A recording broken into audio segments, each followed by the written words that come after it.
Ja, hei og god kveld. Jeg ønsker velkommen til den norske offentlige undervisningen fra Keshe Foundation Spaceship Institute. Onsdag den 19. april 2017. Og i dag så blir det nyheter og undervisning fra den offentlige engelske undervisningen forrige torsdag, nummer 167. Host og budbringer Willy Østli, og co-host budbringer Eva Krarup.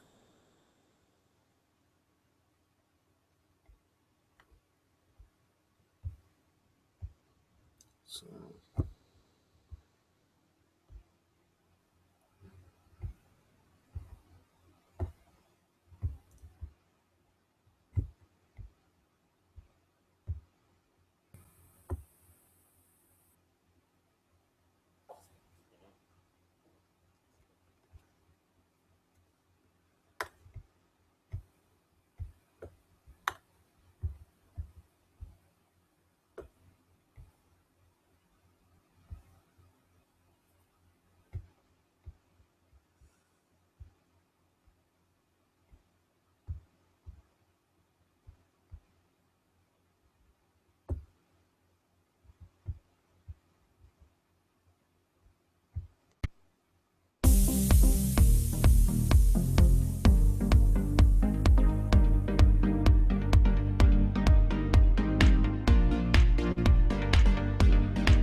The Keshe Foundation, an independent, non-profit, non-religious, space-based organization founded by nuclear engineer Mehran Tavakoli Keshe, is introducing to humanity the science of the universe, plasma science.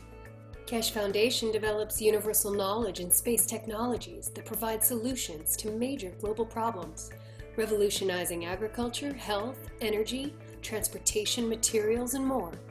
The application of plasma science in the form of specially developed plasma reactors and other devices will give humanity the real freedom to travel in deep space. Plasma science exists throughout the whole universe. It is here and it belongs to you. Our knowledge, research, and development regarding the plasma structure has progressed to the point of enabling everyone to participate in the process. Become a creator and understand the work of the universe for the good of humankind on this planet as well as in space.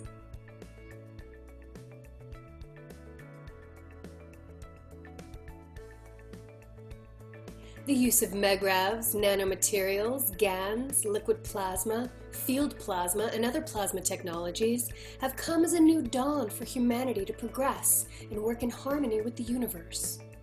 Conventional technology applications are wasteful, damaging, and cause pollution to the planet and all living beings. Plasma science provides solutions and improves existing methods and use of resources in all aspects that touch the lives of all beings. Plasma is defined by the Foundation as an entire content of fields which accumulate and create matter, and is not defined by its physical characteristics like ionization or temperature. Also, with plasma science, we understand how we can convert matter back to the fields. Quoting from Mr. Keshe, MEGRAV stands for magnetic gravitational, which means plasma absorbs or gives. And every plasma has the both. It has give and it has take. And when they can't find the balance, they distance themselves until they find the balance they can give to the others. That they can receive what they want to receive and give further. Certain atoms and molecules release and absorb magnetic or gravitational fields. Released fields are available to be absorbed by other objects. The Keshe Foundation has developed a way to gather these free-flowing fields from the environment within a resourceful and beneficial new state of transitional matter, which M.T. Keshe named GANs. The first step of the process of the formation of various basic types of GANs is nano-coating metals. This is carried out either chemically by etching, steam coating with sodium hydroxide, or thermally by heating, fire coating by gas burner. During either coating process, gaps between outermost layers of atoms are created. The residual coating is often referred to as nano-coating, defined by the structured layers of nanomaterial, which build up during the creation process of the coating.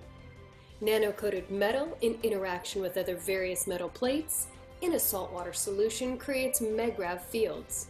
These fields then attract available elements to form a specific GANs, which collects and settles at the bottom of the container. This GANs is formed from independent energized molecules like little suns that can be used in various applications.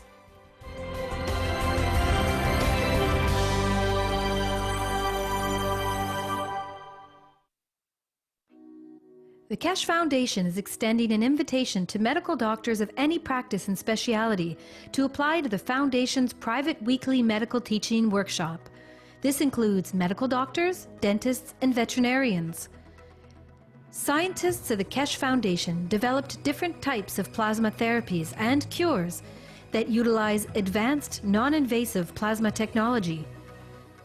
The weekly private medical teaching workshop educates doctors to the plasma science behind the therapies, along with the functionality and operation of revolutionary plasma medical devices.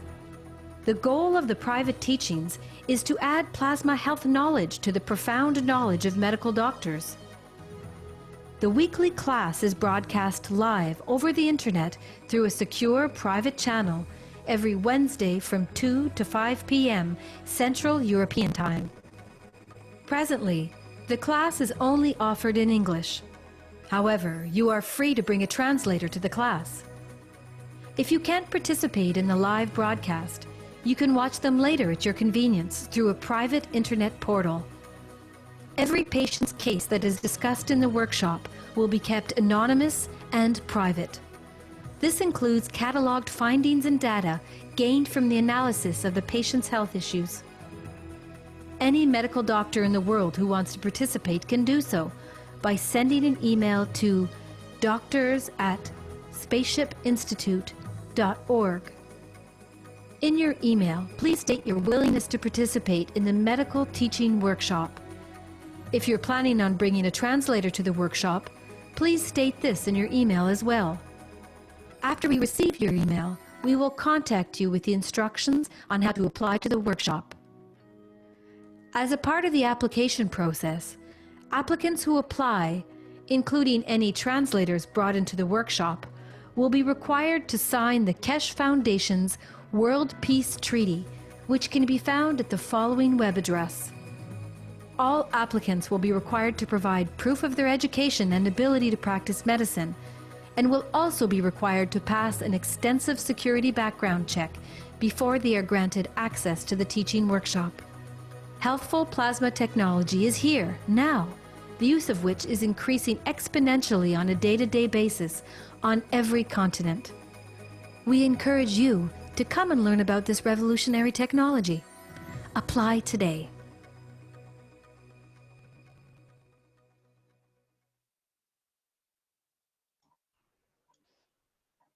Welcome everyone to the 167th Knowledge Seekers Workshop of the Keshe Foundation Spaceship Institute. It's April 13th, 2017, and another Thursday with Mr. Keshe here, and I think he's ready to go. I understand he has today's news and teaching, and possibly we'll have a special appearance with Caroline later, I understand. Okay, let's switch over to Mr. Keshe. He looks like he's, see if I can get this switched. Stop the share. Oh, I'm not muted. Yes. There you are. Can you hear me? Yes. Yes, we can. Hi, Mr. Keshe. Hi, good morning, good day to you as usual. Whenever you listen to these knowledge seekers programs. As usual, we have some small announcements to make. And as we said, we changed the ethos of the Keshe Foundation that we do not discuss anything except what our work and what we are progressively doing, as we found out that others are using us to bounce themselves up on the ladder. So in that way, we create more jobs for them than for us. There are a number of important announcements to be made. First of all, going back, some of you might see it. Today, last week, I was in Middle East, in Emirates, and we will see the outcome of the meetings as we come back. This week, today, we are in the Keshe Foundation Center in Austria. God knows where we're going to be next week. I know where I'm going to be, but we leave that to the gods to guess. We are expected to be in Tokyo in a short time as developments are rapidly building up. And we'll return back to Accra, the home of the Keshe Foundation Spaceship Center. On talks and understanding is that the Keshe Foundation Ghana Atomic Center will be called in the name of His Excellency President Nana Akufo-Addo as the center to his name that he imported, and he allowed the technology to develop. So very soon, when you come to the Keshe Foundation, it will be named after His Excellency President Addo. In so many ways, he'll be present for the opening, and the rest of the Keshe Foundation team worldwide doing as be it the Universal Council, the Earth Councils, and the core team. We try not to allow or accept anybody from outside for security reasons in the presence of the maybe possibly 2 to 3 presidents in opening the center. On the other hand, everything is on plan. Our friends and colleagues in Accra are doing their best to have everything in line. And there's a discussion when we'll invite dignitaries is on the decision to be made in Accra when I arrive there with the government and the developers. There are a number of developments on the other hand. That one is to do with, we received a message from Her Excellency Lisa that she wants to change the course of the teaching in KFSSI. This will be discussed with her, as I was with another member of the Earth Council last week for 5 days with Dr. Parviz. And we have discussed this different developments on what we can do with.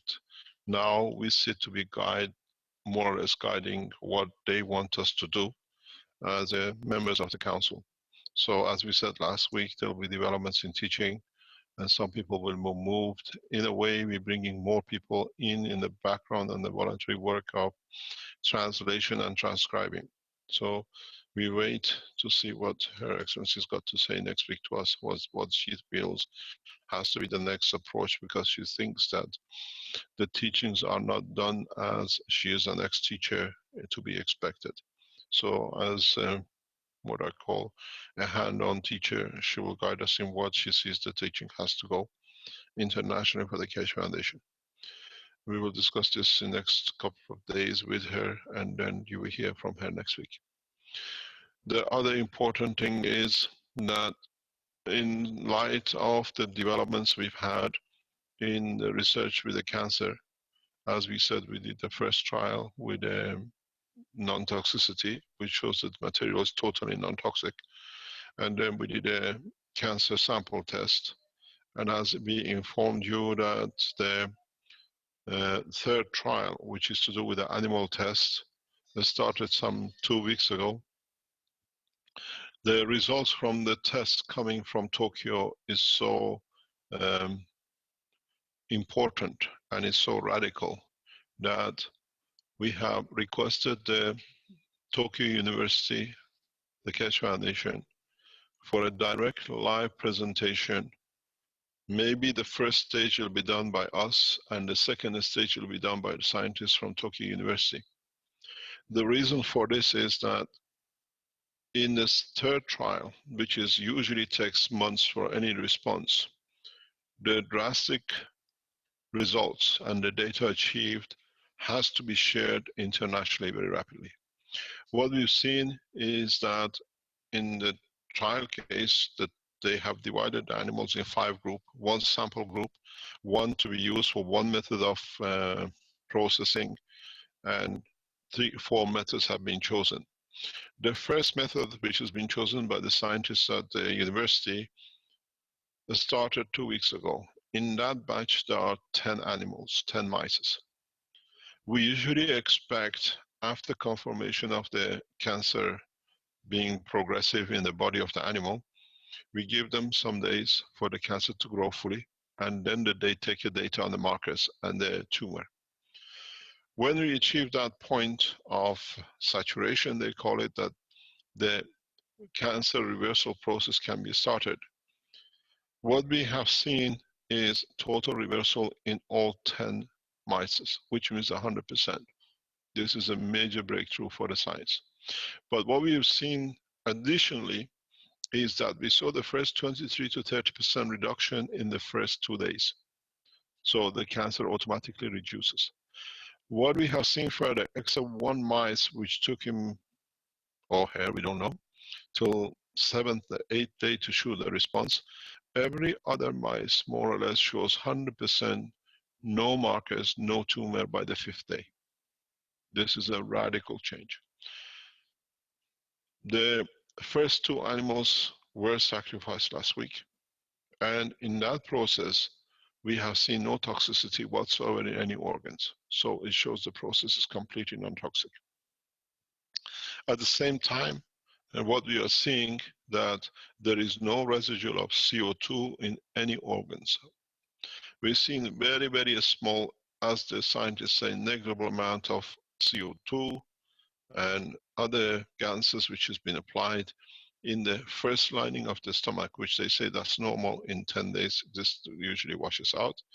And we've seen a small, very small amount of, negligible amount of CO2 in the blood content. This has a lot of implication, we'll explain. From what we've seen and what the report is coming from Tokyo University and the scientists in the Far East, it is the responsibility of the Keshe Foundation to share the knowledge as we've done immediately, transparently. We took a decision in the discussion with the doctors yesterday in the medical teaching.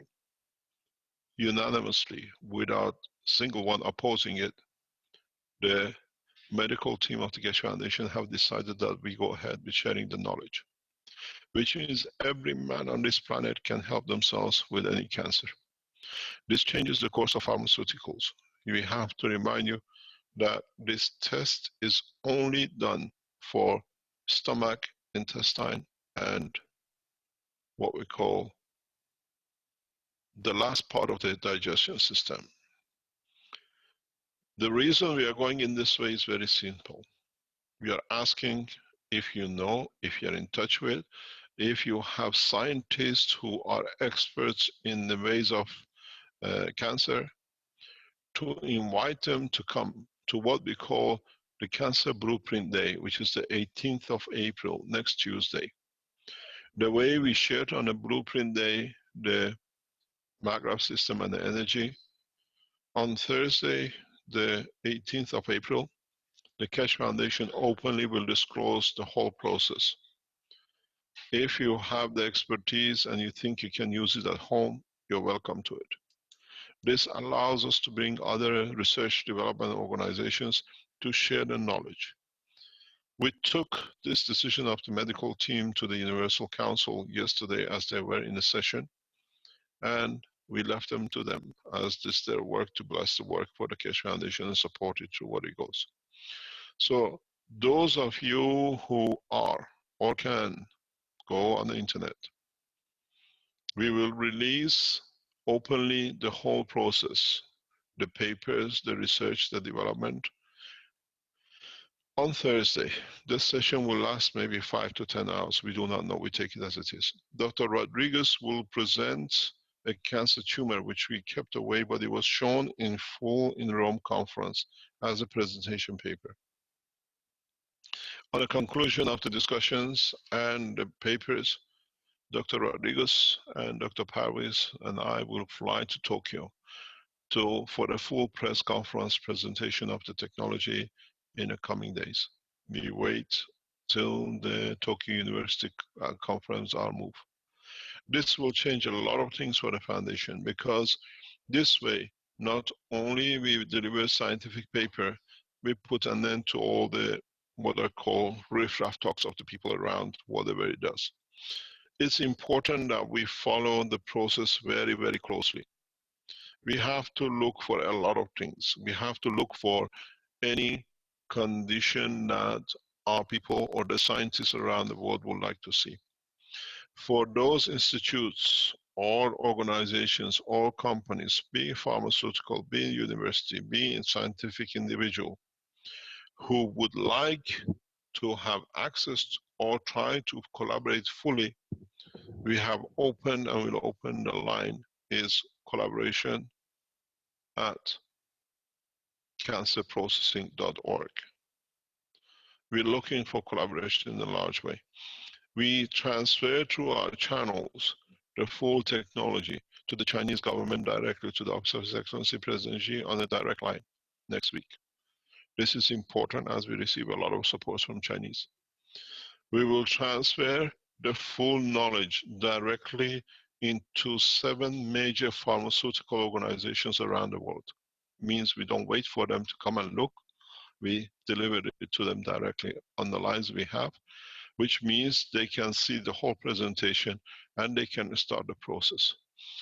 The process is important to be understood, will bring huge, huge changes in chemotherapy, in other type of cancer research development. We don't wait that they find us that what we are doing, we're going to major pharmaceuticals. This is what we discovered. This is your right to copy, because for us to reach every man on this planet is very difficult, but there are hundreds of thousands of pharmacies around the world which they can dispense it. This gives us 2 opportunities. First of all is that the technology will be transferred, and with it will be carried directly to public. On the other hand, because of the way we share it, the astronomical cost of the development or marketing will literally disappear. We estimate this is the biggest problem we have. We discussed it with a small short meeting with Caroline, the 2 Carolines of board of members, one my wife and one of Dr. Klaus, as they stand the same right as the rest of the members of the council, is that the cost of total treatment, the whole what we call the processing, is less than €1. It costs less than €1 to save a life now with cancer. And why do we see hundreds of thousands of dollars to save life? So, as we said, we call it the €1 cancer processing. It costs more to ship than it costs to manufacture. What we decided to do, we leave it to the people on their discretion on use to donate to the foundation, than us putting a limit on it. This changes the whole game. It means pharmaceutical will have it, but they can't do much with it because they can't make astronomical prices. On the other hand, it brings it at the reach of everyone. A copy of the teaching will be delivered, and we ask you, please, from whichever country you are, deliver it to your embassies, deliver it to your government. It's your right The last time we gave the knowledge of the energy and the rest in a USB stick. Now we want a bit more advanced. We do it to mobile use sticks, which is human beings. Carry it, deliver it to every doctor. Deliver it to the health ministries. We have to change the course. We have no choice. And we can play hide and dock. We announced what we call the injection process treatment a few weeks ago.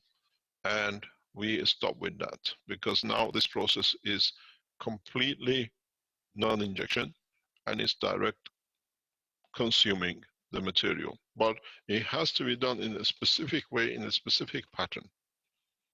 Remember, when it comes to the gas waters, how you drink two waters can change your blood pressure or can change your diabetic. The beauty with this technology is there are horses for courses, as we said many times. You have to decide what, or the physicians have to decide what is good for what. What we see from the research data development, which will be released in a blueprint day, the total amount for 100 kilogram person is about 1 milligram. This is the effectiveness we see. So this changes a lot of things in so many ways. So what we call €1 cancer processing blueprint day will be on Tuesday the 18th. We start at 9 o'clock Central European time as usual. Where we'll be, we don't know. And wherever we are, we will carry on with the teaching and the process of learning. This changes a lot for all of us. Many of you suffer from cancer. Many of you know people who suffer from cancer. We delivered the knowledge as a research paper on the Keshe Foundation, and it's for you to decide the usage or development. The data on the first two research papers, trials, are so perfectly presented by the scientists in Tokyo University that FDA and the standard board have accepted it outright because there is no ambiguity that the research is according to be. The research carries the name of the Keshe Foundation and Spaceship Institute. It's a research we have paid for, and as part of the structure, we invest into this research much more. The beauty of it is nowhere ever in the world of medicine, except maybe headaches and inflammation, we have seen changes in 3 days. We see the progress of change in 3 days. What we need to know, how far can we expand this? We need to know how do we develop this towards the liver cancer, pancreas cancer, cancer with other part of the body of the man. Or would this material transfer itself to other part of the body to eradicate cancer? The answer is 2 ways, as I was discussing with the scientists in Tokyo yesterday. If you notice in my talk a few minutes ago, I explained that we see a small amount of CO2 in the bloodstream, totally negligible, absolutely negligible. But this gives us a very good indication that with this process, the gas material is transferred to the other organs by the blood. So any secondary cancer can be overcome. This is the beauty of what we're looking at. So hopefully in 30 days, in 60 days, when a large number of people go through this process, you have to understand one thing. We are releasing the science as a scientific development in the world of healthcare. It is for organizations and individuals to take their own precaution and understanding.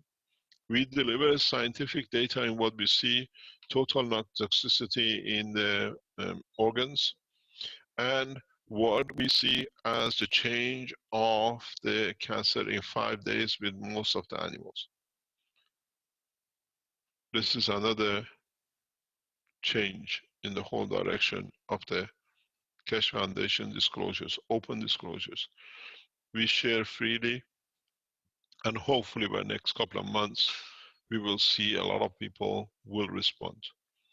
Please, we advise you, with the link which we'll provide for the blueprint, go and send it directly to the pharmaceuticals. send it to the doctors, send it to the hospitals, and tell them to watch. The course has changed. This is important because with this, we will see other changes, because we know this material in its progress at this rate will change a lot of things. It's the responsibility of the people who use it on themselves. We are delivering the understanding of the science of the technology of the plasma within the structure of the body of the man. We are not telling you do this or that, and you come and sue us. We are telling you, you want to do it yourself, do it at home. Or give it to the pharmaceutical guy, pay them a lot of money and say, I want the result. I'm sure within the next few weeks, as I said, the pharmaceutical organizations will see a change in their value in the stock exchange. That's inevitable. The more data is released by the application, the more we will see the changes. So we have, as we say, we have a rendezvous on Tuesday, the 18th at 9 o'clock Central European Time. Depends how long we'll take. We are still doing a lot of talking with our colleagues in Tokyo that would they like to be on camera? Would we not risk their lives? Would the government of Japan will protect their scientists at the highest level? Most probably we'll meet and discuss with American officials on the same basis, because this is a huge game changer. You have to understand, you don't need to go anywhere. You take your tablet at home, cancer becomes another headache. In 5 days, 10 days, nobody can tell what to do. But to start with, to make a cancer like a headache to take an aspirin, we need to create a lot of data. We need to be able to confirm our work through our collective disclosures. Those who would like to do the work, please do what we did before. If you remember back in the time when we gave the USB stick, the Keshe Foundations literally bombarded their embassy. We won the key. And it forced a lot of ambassadors and governments to change their position because of receiving so much communications from their people. This is one of the reasons we are in the beautiful country of Italy. The Italians literally bombarded the Italian parliament and the member of parliament. We want this thing back. That the officials from the Italian embassy calls us and says, can we have this key, whatever is on it? Can you come to the embassy? We want it. And we saw the consequence of it, where on the election of President Obama, he asked for the key and we delivered it. One thing we have to understand, it's our obligation to use this technology for peace. When you send these to your ambassadors, write on it, this time, cancer in exchange for peace. Last time we did energy in exchange for peace. This time, every officer in every army dreads that cancer. All of us die of it in one way or another. Sometimes in our lives, majority of us call it a different name, but maybe 50–80% of human race dies through this process. With this technology, with what is on the table to be disclosed on Tuesday, the 18th of April, is the beauty that we bring the work of cancer and is more or less death sentence to as low as a headache. I think in so many ways, from what I've seen on the data coming in, it works much faster than any painkillers I know. To understand, you have millions of cells in your body which are changed to a cancer cell, and change 23% of millions of these in less than 36 hours, 48 hours, is a miracle. I thank the team and the professors in Tokyo University. You got to understand, we have rogue people around the world. They put so much pressure on the Tokyo University. We know the people that the university decided they're going to protect their scientists. We are dealing with a bunch of criminals, but the good thing is These criminals won't tell you when they get a cancer, they took the tablets from Keshe Foundation. We wish them all the best. We give them the best soul we can, that sooner or later, some of them will take this tablet. All of us get headaches. Most of them get cancer. So we welcome you to the second Blueprint Day of the Keshe Foundation. This time we call it Cancer in Exchange for Peace. It's very radical because I know a couple of world presidents who are dying of cancer. I wonder which one answers. We offer the technology to His Eminent Ayatollah Khamenei of Iran. Very advanced case of prostate cancer. Extremely, we offered the technology before, and this time I personally delivered to the Iranian ambassador in Rome. We have to understand it is our job. And it's our responsibility to deliver this technology the correct way. We know 2 South American presidents are suffering from cancer. We know at least 1 European leader in his family has got 2 members with the cancer. We know in reality a number of royal families in the Middle East are battling with it. I was there, I know, I hear. So this time we give it to the poor man on the street and the king the like. And let's see where we go. So we have a rendezvous, as we said, for Tuesday, 18th of April at 9 o'clock Central European Time. And please invite all the pharmaceuticals. We'll make a video for it. And we'll see, we show the harmless condition of the cancer, and we see how we go and where we could develop it. But share it as you can, as fast as you can, that there will be enough people. Inform all the pharmaceutical companies to be present. I know what this is going to do. I have a son in the pharmaceutical business, and I know as a doctor in that field, he'll be without the business, without the job soon. The way I'm cleaning the place, he'll have no job. We go back to the other part of the teaching. What we need to understand, as I said last week, we go into a new era of total space technology. Today, as I said last week, the master will teach, and we understand what I mean. We are the master of the space and not the earth. We understand the knowledge of the universe better than we do the earth. Physicality is so difficult. As part of your understanding, it is important that we share the knowledge in the way that you can understand. What does this mean? This means very simple. For me, to explain it has been a headache for past week. How can I explain visually that people can understand it? Because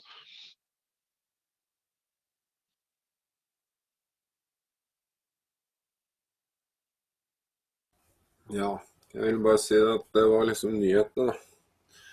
Det er jo egentlig gamle nyheter, men det er nå en gang sånn det er. Men det er veldig radikale nyheter, da. Og vi har noen bilder fra undervisningen i går, hvis ikke dere har sett dem, som vi kan se på etter undervisningen i dag. Men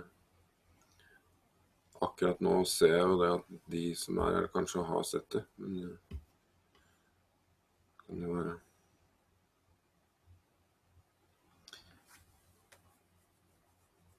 Det er at ikke alle har det.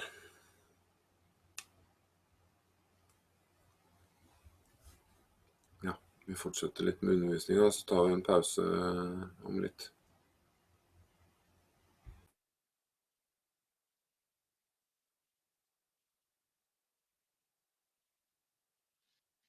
visualization is part of the system which makes it easy to understand. But this brings a lot of doubt on the human race. Not the doubts, but in a way to understand a bigger picture. We go back to our teachings, where we started. If you remember, we said as gravitational magnetic field of the sun interacts with the magnetic field of the earth, what we get? We get life. If you remember, this gave us what we all know. This gave us.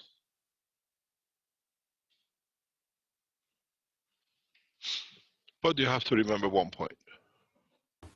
Men teksten ikke helt And i that synk. point is, the solar system is an egg inside another egg. What has never been considered by the world of science is that Helt fin herfra. the same thing happens in the world of creation. That the plasma of the universe and galaxies interact and create a different amino acid in the world of man's universe. So if you understand this, it's very simple. Our amino acid has universal link. Anywhere on this solar system, you guarantee life through the interaction of the plasma of the universal fields through the galaxy. So now, those are people who want to go into space have to consider an attachment, universal amino acid. But this again still goes back to one fundamental point. The field released and absorbed by the interaction of field of the environment to our solar system itself is part of another system, which is the galaxy in respect to universe. So, in fact, if you look from the human race point of view, we have a big dilemma. We are getting mixed up, and we are developing another amino acid, which is the universal amino acid, which from the galaxy point of view to universal, we have to consider what we call the three field forces. Without this, the fallacy of what you call large percentage of DNA, which is what we call is garbage, changes condition. This is exactly what we talked about the brain of the man. Up to recently that we start explaining the process of the brain of the man, every single cell is used full time, all the time. There was a fallacy that the man uses only 5% of his brain. The man uses every single cell of the brain, otherwise it would not be there. But it doesn't carry garbage in the brain. If you understand this, now you will understand one fundamental point. Any race in the universe, our universe has and carries that amino acid. The universal amino acid is the backbone of interaction of the man in the universe. It sits in a strength much higher than the Earth, the plasma of the solar system, the galaxy, and the universe. This common denominator, universal strength field, is how, where man will interact in our universe. It's in our DNA. It's not somewhere we have to look for it. It mainly sits in our RNA because it has no physicality, tangibility. It sits within the coil of the magnetic field of the entities of every single cell of the man. What this means, very simple. As man goes to space and travels from the solar system out, he will carry everything to be part of the universal community. We have everything we need, because always remember, it starts from the higher strength to a lower. That's where we came from. And as you come lower, you carry all the information of the higher state of strength of the plasma. What does this mean? If man goes within the limits of his own soul in understanding the totality, according to the strength he summons from his cell, from the plasma of his structure, he decides where in the universe he will land. Because he'll go back up the ladder where he came from. The structure of the gans of the plasma of the universe is within the structure of the gans of the body of the man. But its tangibility is dependent on the strength of the field. So what we explain today is a new opening to the knowledge of the mankind. What you thought they were aliens are made of what you call yourself alien to them. But in fact, to be a member of this universal council, we need to have all one common denominator. So in time when the man matures, not only he will understand that he can change his position anywhere in the universe, but he can change his manifestation of physicality according to his wish, according to the understanding of the strength of his plasma.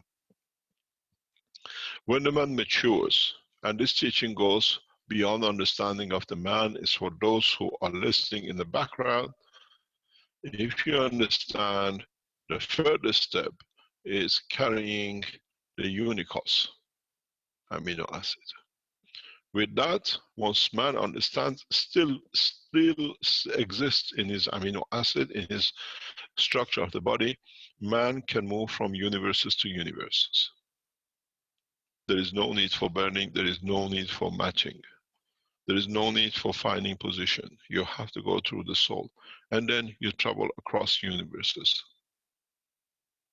There is no difference. Once you learn by devotion and transparency of the soul, one moves further in strength. Understand what it means by transparency.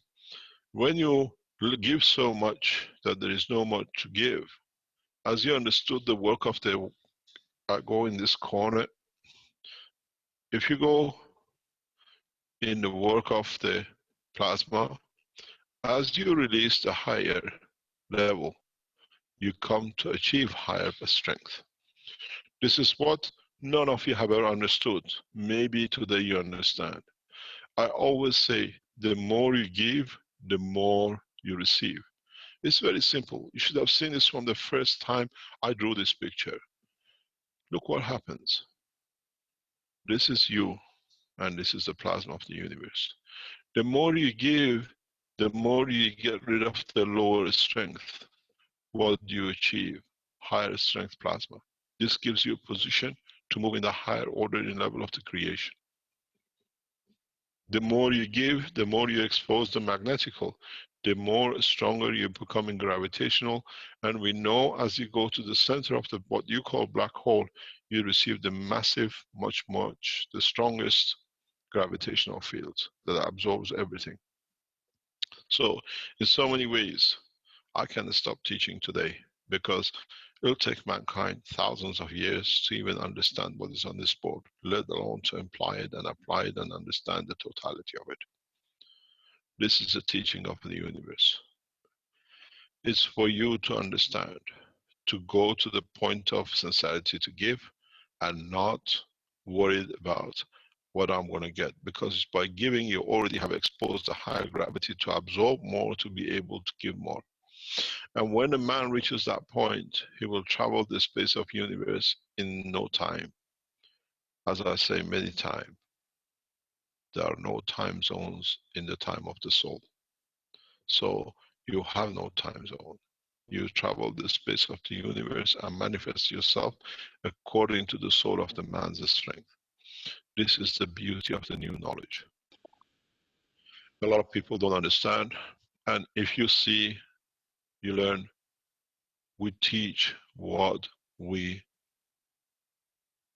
promote. We live what we teach. For us to hold back the teaching, showing of the cancer research to save many people from the agony of cancer, would have been a very lucrative multi-trillion business. We would have become the biggest pharmaceutical company in the world. But we give it freely, because I know in doing so, we receive more than we can give more. We get more strength. Those who save their lives with a few tablets will become the founders of the peace. They find peace in themselves. Because they've been on the verge of the death, they had to think about it. They have become, they understand. In a way, we haven't given anything free when it comes to the work of the cancer. We are giving free for man to become more peaceful, that we achieve our target. Knowledge for peace. Knowledge of understanding how the universe works is very simple. You will see the change of the course because you give more. Never worry about what I'm going to get or what I'm going to receive when I get, because the time you value and count is the time you lost. Understand what's on the board. It's very, very simple. But I hope it'll take man less than at least 1,000 years to understand it. Otherwise, you'll be very slow animals. You got to understand it by working on it, by devotion, and by giving it freely. There is no time in the time of soul. You can be anywhere, anytime. Now you understand the structure. This knowledge has never been taught to man, and I think it's the time to do. As I said, I'm the master. I know exactly where everything sits. It's for you to understand how to apply it. How do you elevate your soul? Many people ask this question of themselves. How can I elevate my soul? How can I reach to the point that I can go at least from the earth into solar system level? At least I can join the soul, what they call the galaxial level. Or I can join another place. It's very simple. Caroline was telling me something very strange, and I said, my God, she hasn't understood. And she emphasizes on it. Why do the souls stay over wherever they are? I said to her, they have to have a place. If they're not here, they go somewhere else. But you have to understand the soul of the man is made of the material of the earth. So it has a connection link. It's you who have to change the condition that in reality, this is what you got to change. If you understand how to play with this character in the real essence of the creation, not as amino acid, as I explained to you very simply before. Change the nitrogen through your wish and the strength of the soul to anything you like. Potassium. Use the difference between the two elements in any shape or form to create the condition of the strength of the life in anywhere in the universe. You will be there instantaneously. The knowledge of the universe is understanding the operation of the soul. The operation of the soul is detachment from the physicality. When you look at the MRI pictures, in many times, what you see the shape of the brain. And what you see in it is a very tiny hole in the center. There are no anchors to it, and it has no connection with the rest of the brain. And that's the position of the soul. It's detached from physicality, but it gives enough that at a given point, it converts its energy to physicality, which by change of emotion and control of the physicality, gives the hand, the arm, or the leg of the man. You have to find out the position of your soul, and the worst thing it gets is when you found it, find the strength of it. Thou shalt not steal. You cannot steal from another soul, another condition to elevate yourself. The only way you do elevate your soul is at the point of death, where the energy fields of the totality of every single soul will go back into the brain of the man. If you look, this is your brain, and as I said many times in the teaching, this is your physicality part. This part of the change on the point of death of the man, or as we said, every cell has emotion, and every cell has a soul. On the point of departure or the change of the life, all these souls will gather to make the totality of the brain into a plasma. But this plasma was made from the strength of the zinc and everything else to do with this planet. So for it to be home needs to be where you came created from. This is the beauty of the creation. It's you who got to understand from now on, you don't need to do anything, but understand how you can change the behavior of the pattern of these, which is the cornerstone of the life of the man. And in that process, you have to remember the amino acid which made your life itself was made through the interaction of the total field of all the levels of the creation.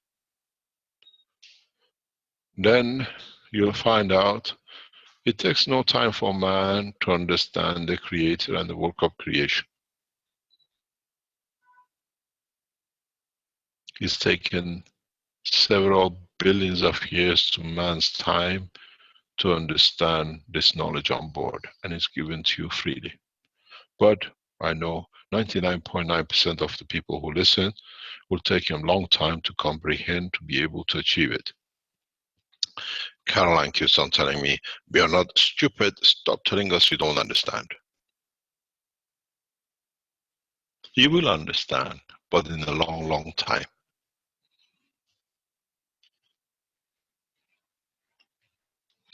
The reality is, if you could understand the interaction of the phases, that what has led to creation of the amino acid of the man, you come to one conclusion. I am the beginning, I am the end. In so many ways, you become the beginning and you become the end. And in so many ways, being the beginning is not the end, and being the end is not the beginning. The totality of the energy which you receive to create you at this point, in combination, will lead you to cross the borders of the universe. Now, let's see how powerful man is to give, and see how much he fears his own demise, then he stops giving. The point you stop giving, you'll be manifested in that point, because that's where you want to be. So, it'll be a long, long time, very long time, before man becomes so pure in the soul that will not allow the transparency of the soul become the fear of his own existence. The more transparent you become, the more power you have to give, that you receive more, that you can go further in the line of the creation. Man has spent millions of years haven't managed to move from the farmhouse of the earth. Now, if you understand, many will start the journey. There is no need for reactors, there is no need for anything else, there is no need for a spaceship, because the spaceship of the man is the soul of the man. I hope you understood. Any questions?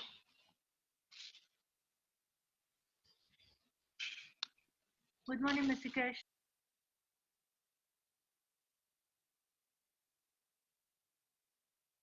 Ja, jeg tenker det greit med 5 minutter der, ja, før de begynner på spørsmålene. Det mye undervisning i den biten her. Jeg beklager det, hvis ikke teksten i orden, men det helt fint herfra, så det ikke... Ja, det ble bedre etter hvert. Men teksten kom før bilder, så lenge før. Vi har hatt problemer før, vi ikke helt sikre på hvordan det skjer egentlig. Ja, det ikke så farlig. Nei, men jeg har hatt det fra flere kanter også, så det ikke bare her i Norge. Nei. Men videoen har dessverre dårlig kvalitet på lyden. Hender han sakker litt og blir litt hakket og sånn, men det på videoen. Det ikke sunt, kanskje. Ja, men da pause. Ja, 5 minutter. Den grei, da starter vi pausa, gutter. og jenter. Nei, jentene får ikke fri. Nei vel, ok.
Ja, det gikk jo fort.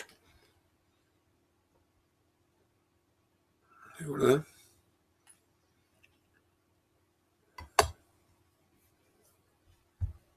Jeg vet ikke, om vi bare skal fortsette til det vel noen og 40 minutter av undervisning. Noen spørsmål, men undervisning på spørsmålene, liksom. Så hvis det ikke noen som har noe å si, så... Nei, altså, den der første undervisningsbiten, den var jo ikke lett å forstå. Nei. Altså, jeg skjønner at vi har jo aminosyre, sant? Ja. Og så finnes det en sånn han snakket om universell aminosyre og unikos aminosyre, og at de på en måte ligger i aminosyra vår, da. Ja, det ligger i RNA-et vårt. Ja. Det gjør det. Og det han mener det at vi gjennom filtrene våre ikke slipper til den, da. Sånn jeg forstår det.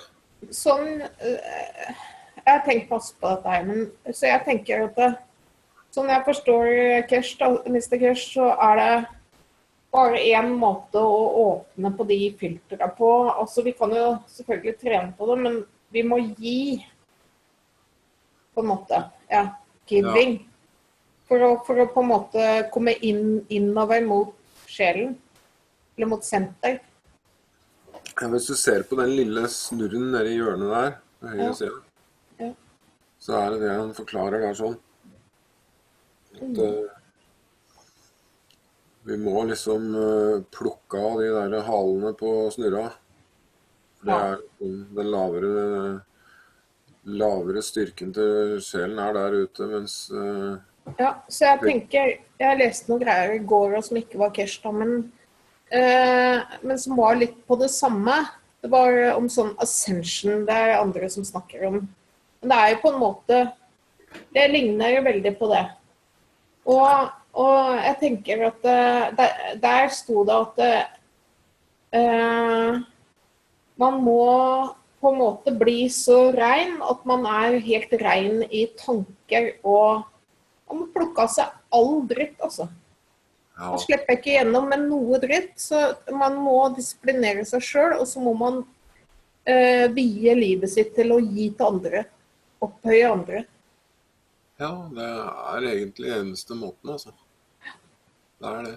Ja. Og så, det han snakker om å bli så transparent, så det ikke det at du ikke kan ha gjort noe dritt tidligere i livet, det ikke det det handler om. Nei, det skjønner jeg. Jeg snakker egentlig ikke om det som har skjedd, altså vi skal ikke, det ikke snakk om å brenne i helvete, men vi må plukke av oss alle de dårlige vanene som vi har. Ja, det som har ført til at vi har gjort dritten tidligere i livet, det som poenget, at vi nå begynner å skjønne det at det andre måter å gjøre ting på. Ja, det egentlig bare en måte. Hvis man skal bli sånn man of space, så må man bli så rein som mulig, og jo renere det blir, jo lenger kommer det. Helt transparent, som han snakker om. Ja. Plasmasåpe. Da vi vel helt inne hos creator, principle principle plasma, holdt jeg på å si. Ja, det jo opp til oss selv hvor langt vi vil gå. Ja, men jeg tror at hele nøkkelen ligger i det. Ja, den du har helt rett. Og det liksom ikke nok med litt grann å bli litt greiere og snillere. Man må faktisk vie seg selv til det. Ja. Jeg tror det. Det ikke noe... Det sånn jeg ser det, det ingen annen måte. For det den snakker om, som ofte kan misforstås, det at den eneste måten å opphøye sin sjel på å dø, sant? Som man sier litt tidligere i undervisningen her. Men det betyr ikke den fysiske døden, hvis du skal tenke sånn på det. Men det døden av det livet man... Ja, men han har også sagt, jeg vet ikke om det var i denne sendingen eller om det var en tidligere, hvor han sa at det forskjellige ting. For det å dø, da du på en måte bindet til jorda, så da kommer du tilbake igjen hit. Ja, han svarer på det litt senere, for Assar kommer jo med sin egen... Ja, og hvis du vil bli man of space, som da total frihet til å bevege deg fritt, så må du gjøre det han sier her, at vi må på en måte gi og være transparent og ren over hele linja. Når det ikke noe mer å gi, så det bare å døtte på litt til. Ja, men altså, jo mer vi gir, jo mer får vi til å gi. Jo mer får vi tilbake, jo mer kan vi gi. Det sånn det fungerer. Ja, han sier også at du skal ikke forvente det du får tilbake, sånn? Nei. Det jo unconditional. Det mange som har snakket om det opp gjennom tida, men vi har jo ikke skjønt det. Nei. Det det. Ja. Vær så god, Eva. Senere i denne undervisningen jeg ganske sikker på at Dr. Gatwa spør ham om det der med døden. Ja, han gjør det. Ja. Jeg ikke helt sikker på det gikk mening for de andre to, men i den japanske delen da. Ja. Ja, det kom et svar på det sånn rett før slutten av undervisningen en gang. Ja, i denne videoen. Ja, kjør på. Men om vi forstår svaret jo en helt annen sak. Det jo det. Vi må diskutere det. Vi må på en måte vende og snu på det, og kanskje vi får en forståelse av det til slutt. Ja. For det som han sier at det ikke det at dere dumme når dere vil forstå, men det kan ta lang tid. Eller han sier det vil ta lang tid da, men jeg lever jo i den overbevisningen om at vi før eller siden i tide vil forstå. Ja, men en ting jo å forstå, en annen ting jo å klare å leve det. For vi må leve det også. For det jeg ser av egen erfaring, så ser jeg at jeg kan godt motivere meg selv til å være veldig flink og snill og greie og kjøre på og gi, men så plutselig en dag så det stopp. Og det jo sånne personlige visvas. Ja, jeg vet, jeg jo smittet av samme sykdommen selv. Ja, men jeg tror det faktisk et virus på jorda, altså. Har dere prøvd CO2-vann, eller? Det skulle hjelpe. Ja, kanskje det. Tenk så deilig det hadde vært hvis vi bare kunne tatt litt CO2-vann, og så ble vi transparent og man of space. Har vi slept å gjøre noe? Ja, men det jo også en annen ting han sier, og dere bør jo ikke gjøre noe. Nei, men når han sier at vi ikke behøver å gjøre noe, vi må være, sånn oppfatter jeg det. Ja. Altså, du trenger ikke gjøre noe doing, du trenger ikke reise noe sted, du trenger ikke løpe rundt og dele ut plasma til 100 millioner mennesker for å bli opphøyet. Det nok du kan sitte hjemme og klare på en måte å rense deg selv med, fordi du kan gi på mange måter. Ja, det handler om å gi til sjelen sin da. Ja. Og gjennom å gi til den, så gir du også til den sjelen som du skapt ut av feltene fra. Ja. Eller de sjelene da, for det jo en samhandling mellom sjelen til jorda, sjelen til sola, solsystemet, universet, univers, sånt. Ja, nei, vi del av en svær struktur. Uendelig struktur.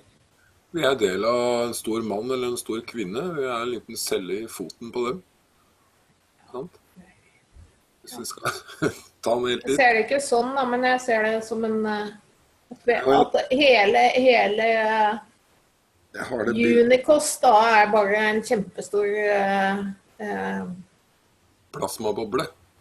ja, eller struktur. Han bruker ordet struktur noen ganger. Ja, han gjør det. Men det sier han også om mennesker, da. Vi jo en struktur, vi også. Ja, men vi jo det. Vi Bare har masse deler. Og vi kanskje ikke så komplekse i universell sammenheng, men vi jo komplekse. Det jo mange deler. Hjerte og lunger. Hjerne.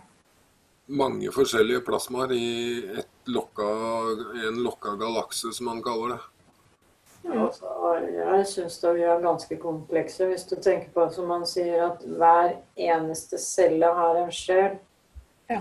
Da begynner det å bli ganske kompleks. Men en celle det samme som en aminoacid? Ja, altså cellene jo... Altså hvis en celle har følelser, da det jo en karbon og en oksygen og en nitrogen og en... Ja, det jo... I den forståelsen som det blir forklart av Mr. Keshe, da, så lenge det har evnen til å reagere, til å vite at det vil fortsette å leve, så har det også en sjel.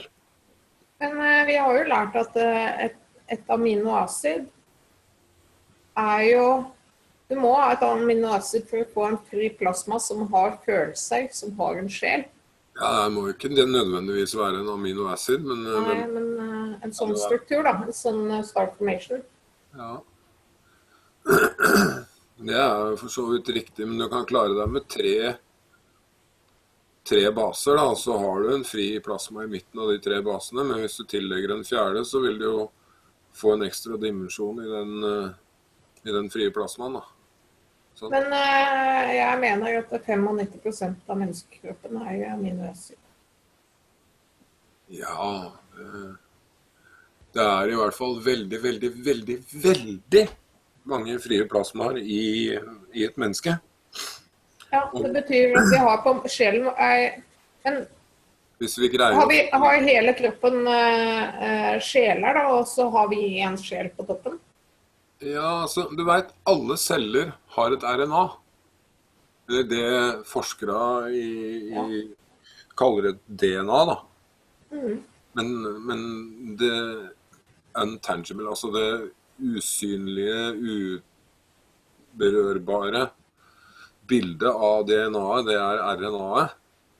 Ja, det følelsene våre, det. Det det som den frie plasmaen, sant? Ja. Og når du vet det at du har mange 100 milliarder celler i kroppen din, og hver eneste sånn celle har en sånn fri plasma, så det ganske viktig, det en viktig handling bare å klare å slutte fred i seg selv. For hvis man ikke har det, så kan man ikke rette de frie plasmaene inn imot sjelen da. Det litt det han snakker om i undervisningen her også, at de plasmaene skal supportere vår sjel? Ja, og motsatt. Sant? Ja, jeg skjønner. Litt. Ja, og det jo litt det han sier, den eneste måten for det kanskje litt det han mener, at den eneste måten for mennesker i dag, sånn vi da, med all den dritten vi går rundt og bærer på, fordi vi synes den ene tingen, og vi har lært den andre tingen, og vi har en sterk mening om den tredje tingen, ikke sant? Det jo ikke mye fred i oss mennesker i dag. Nei, det ikke det, men samtidig så tror jeg at med egen vilje, altså wish, altså et ønske om å bli et fredfullt menneske, så det ikke umulig å bli det. Nei, men man må bryte med veldig mye rundt seg. Fordi det masse systemer rundt oss hele tiden som holder oss igjen. Ja, som holder oss i det der litt krigerske humøret. Ja. Eller den sørgelige følelsen, eller... Ja, de holder oss jo i frykt og i ufrihet, da. Ja. Så man må ut av det. Man må faktisk ta et steg til siden og så fri seg fra det. Hvis man virkelig vil bli man of space, eller woman of space, da, som jeg har tenkt over. Det burde ha gått mye engelsk i det siste, eller? Ja, men det litt det som skjer når vi dør en fysisk død, da. For da, den frie plasmaen, den må bare gå inn til sjelen, for det der den hjemme, sant? Eller sant og sant, men det mitt synspunkt på det, da. Hvor sjelen? Sitter den oppi huet, da, mener du? Det sjelen, og så det de andre... Imellom hjernehalvdelene. Han har akkurat tegnet på tavla øverst til venstre. Jo, men det har jeg fått med. Men de der frie plasmaene, for eksempel i fingre, da. Det en del av sjelen? Ja. Eller det noe som vi skal samle inn? At vi skal på en måte slå sammen med, eller? Altså, hver eneste en celle jo egentlig et bilde av sjelen din, da. Eller, men det har en spesifikk oppgave der den en spesifikk posisjon, da. Ja, jeg tenker litt mer. Ja, vi kan jo det. Skal vi jo høre hva Sara har å spørre om. Eller kanskje det noen av de andre som har noen betraktning på det vi akkurat har snakket om. Dette Assag. Ja. A-Z-A-R. Hun tannlege. Assag. Hun var i rommet første gang jeg var der, men jeg snakket ikke med. Et meget intelligent menneske og en veldig, veldig, veldig god sjel. Hun lege, eller tannlege. Ja, tannlege. Så... Hun jo ikke, hun spør jo rett ut, da. Hun jo som et lite barn når hun spør. Det jo det som så bra. Ja. Jeg fikk jo passet mitt påskrevet på barneundervisningen på lørdag. Så. Ja. Sitter der som lærer og kan faktisk ikke svare på det ungene spør om, fordi at jeg ikke skjønner det. Ja. Det var epic. Det verdt å melde seg inn i Keshe Foundation bare for å gå i arkivet og se den. Ja, det var et par stykker som hadde det moro da, tror jeg. Men det også. Men det var et skikkelig spark i rumpa for å få meg til å ville forstå mer, da. Ja. For jeg skjønner jo det at når jeg ikke kan forklare en jentunge på 11 og en jentunge på 6 år det de spør om. I hvert fall ikke på en måte så de kan forstå det, da. Ja. Jeg var bare helt tom for svar, altså. Det var merkelig, men sånn var det. Og det litt sånn jeg blir når dere spør meg iblant, da. For jeg står... Men det trenger ikke være sånt orakel, det bare å sette i gang en diskusjon, så setter jeg i gang sånne tankeprosesser. Ja, ikke sant. Jeg står som lærer, men jeg føler meg jo absolutt ikke som en lærer. Jeg jo kanskje den minst begavet studenten av alle i Keshe Foundation. Ja, skal man ikke snakke seg ned, da. Bare rolig. Jeg hadde heller ikke kunnet svart på det spørsmålet. Så. Nei, ja, det greit. Hvis du flink, jeg vil. Ja, vi gjør så godt vi kan i hvert fall. Alle sjelene mine. Og mange jeg har. Så... Men det jeg kan si, da, det at jeg gjorde et forsøk i stad.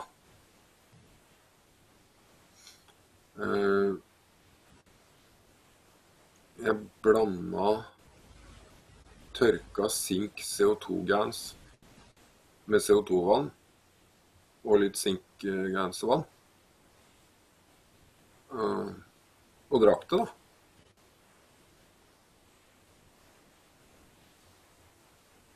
Det ganske... Hvordan føler du da? Litt merkeligere enn før. Ok, det mulig? Veldig rolig, veldig rolig. Veldig fredfull i meg selv. Jeg var ikke det før sendingen startet i dag, for å si det sånn.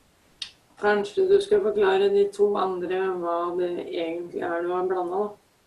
Ja, men de skal få se bilder av det etterpå, tenkte jeg, hvis de har lyst, da. Det har vi. For CO2 og sinkgas som tørka. Og så blandet jeg det sammen med CO2-vann. Eller en blanding av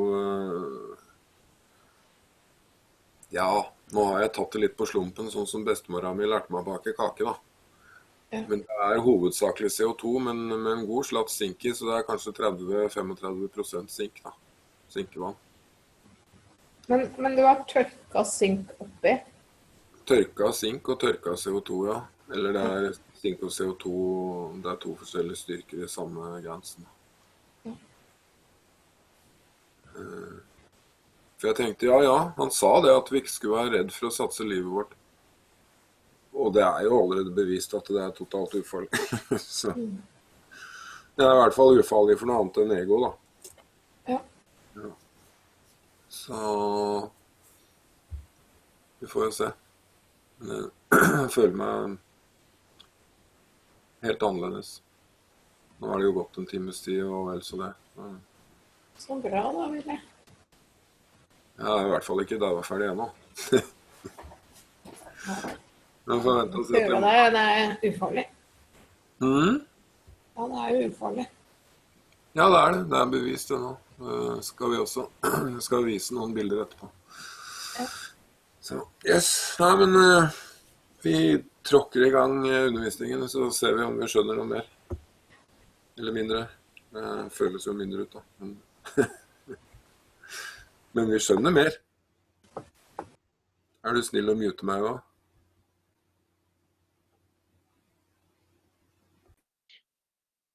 Good morning, Azar. Mr. Keshe, can you wait a little bit? We a bit deaf here. We're going to turn the thing up that we can hear your beautiful voice.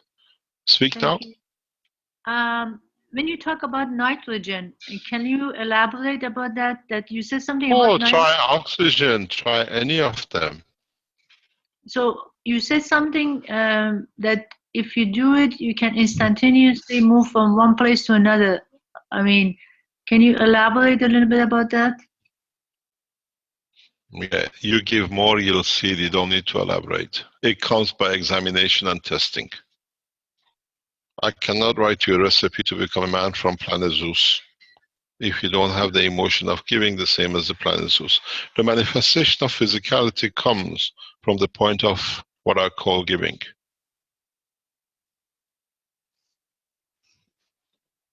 The more you give, not going to the church and putting all the money in the bank of the church and then going borrowing from it because I gave so much I don't have myself to live. This is what the Africans do. Is giving through the soul that it can elevate the others. We were looking in the skies with Dr. Klaus a few days ago, and I said, this is a twin stars.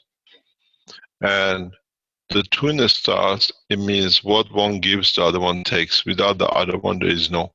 But the strange thing is, in some cases in the universe, you have triple stars. 3 stars share equal. The distance is the same, the position is the same. So it's the same with the soul of the man.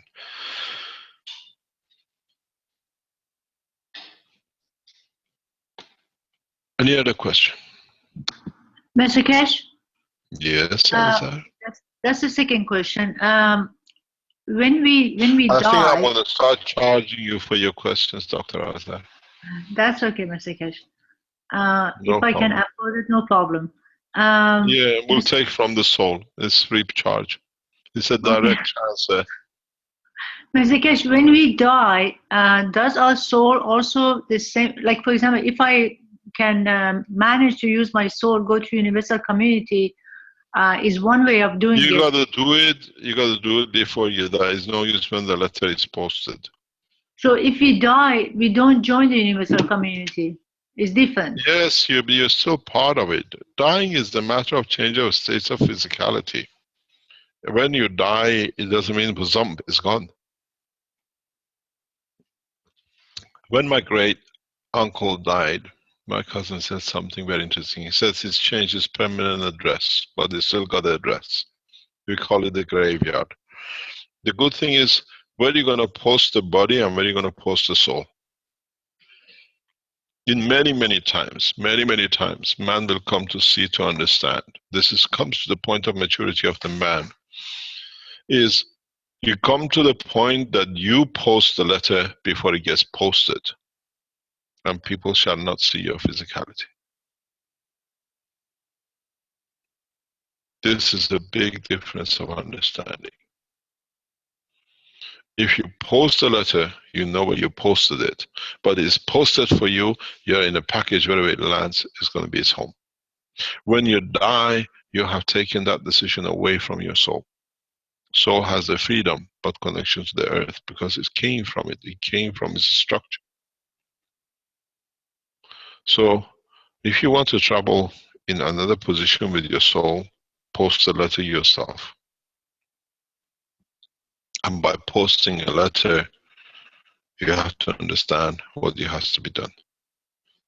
The clarity of the soul, non-dimensional condition of life.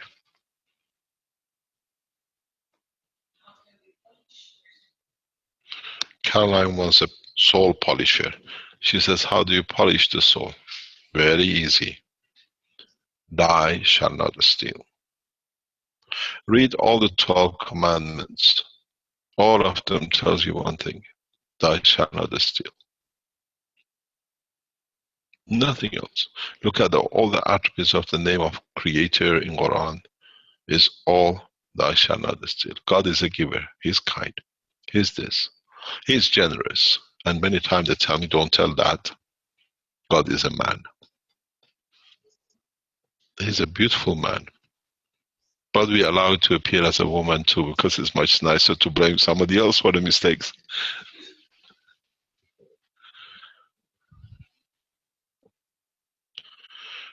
To be able to polish your soul, you have to understand the true meaning of your own existence.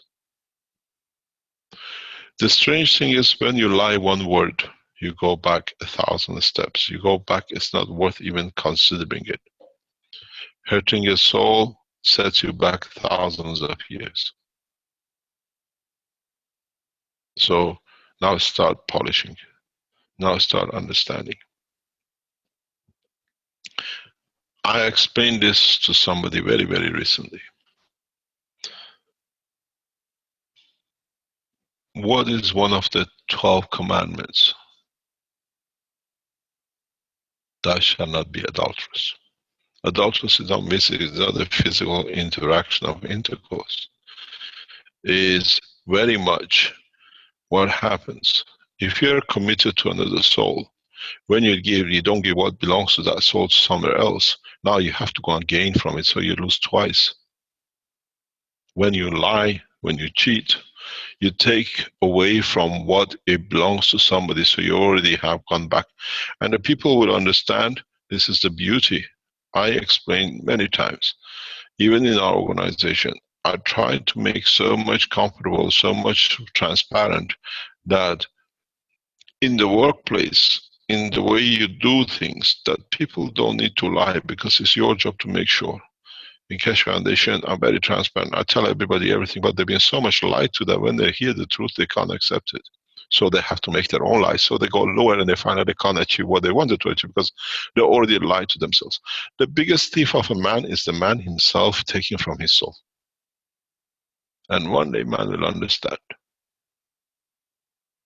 When you lie, it's a stealing. When you cheat, it's a stealing. So when you stole, I always say to my children, I always say to the people, would you like to pay 3 times more for the same thing? It's the same with the state of soul. I was in the airport a few years ago in Frankfurt, and this has happened to me many times. I gave money to the girl at the counter. She was so excited that she was talking to a Persian guy because she was Persian. She never noticed I gave her 20 euro. She said, you gave me 50 euro. She gave me 30 euro plus my change. I said, madam, that's not mine. She said, no, you gave me 50. I said, you were too excited speaking to a Persian guy, very handsome like me when I was younger. So you got confused, but I gave you 20. She said, no. I said, you know something?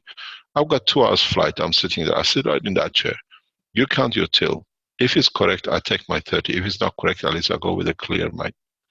She counted. She came back. You were right. Thank you very much. It would have been 1 day work they would have taken from me because that's how much I earn in the day.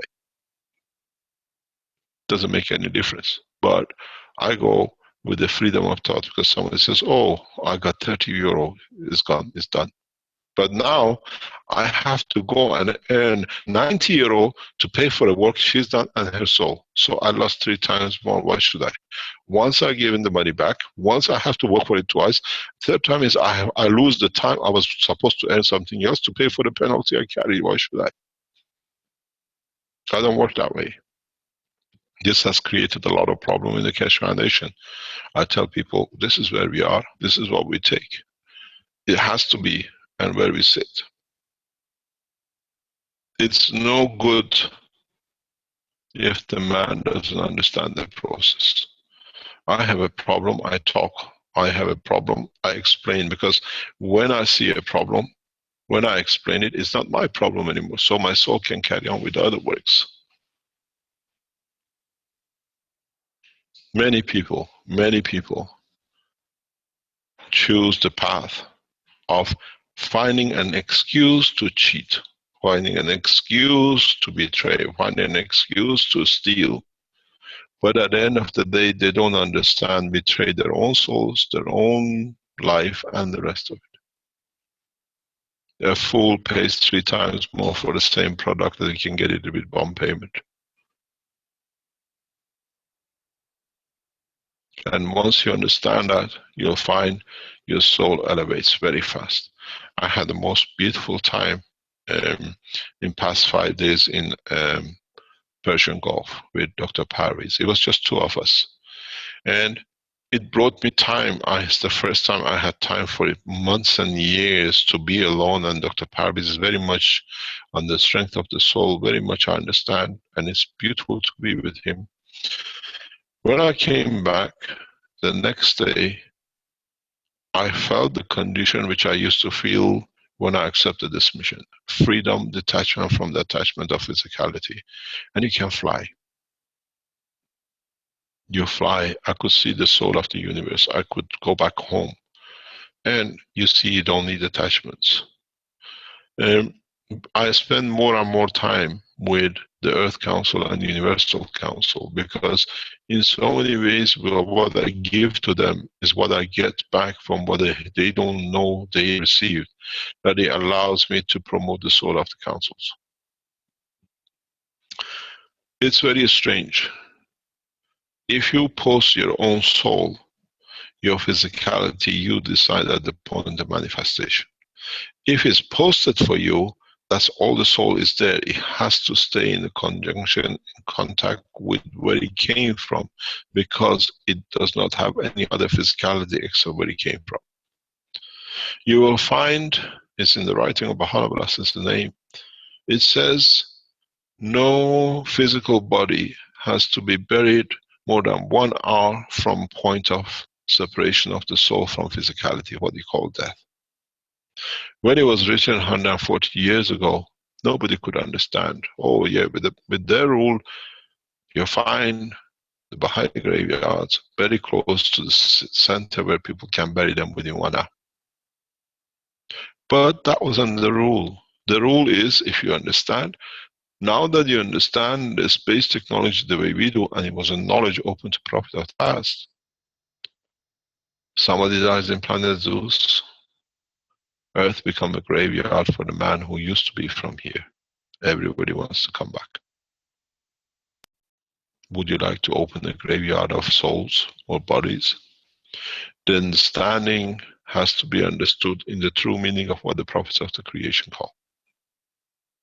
Now, if you understand even that, and you understand there is no time zone in the world of creation, then you can imagine how far you can go in the universe in 1 hour. Man hasn't even understood the first writing of the Baha'u'llah's name.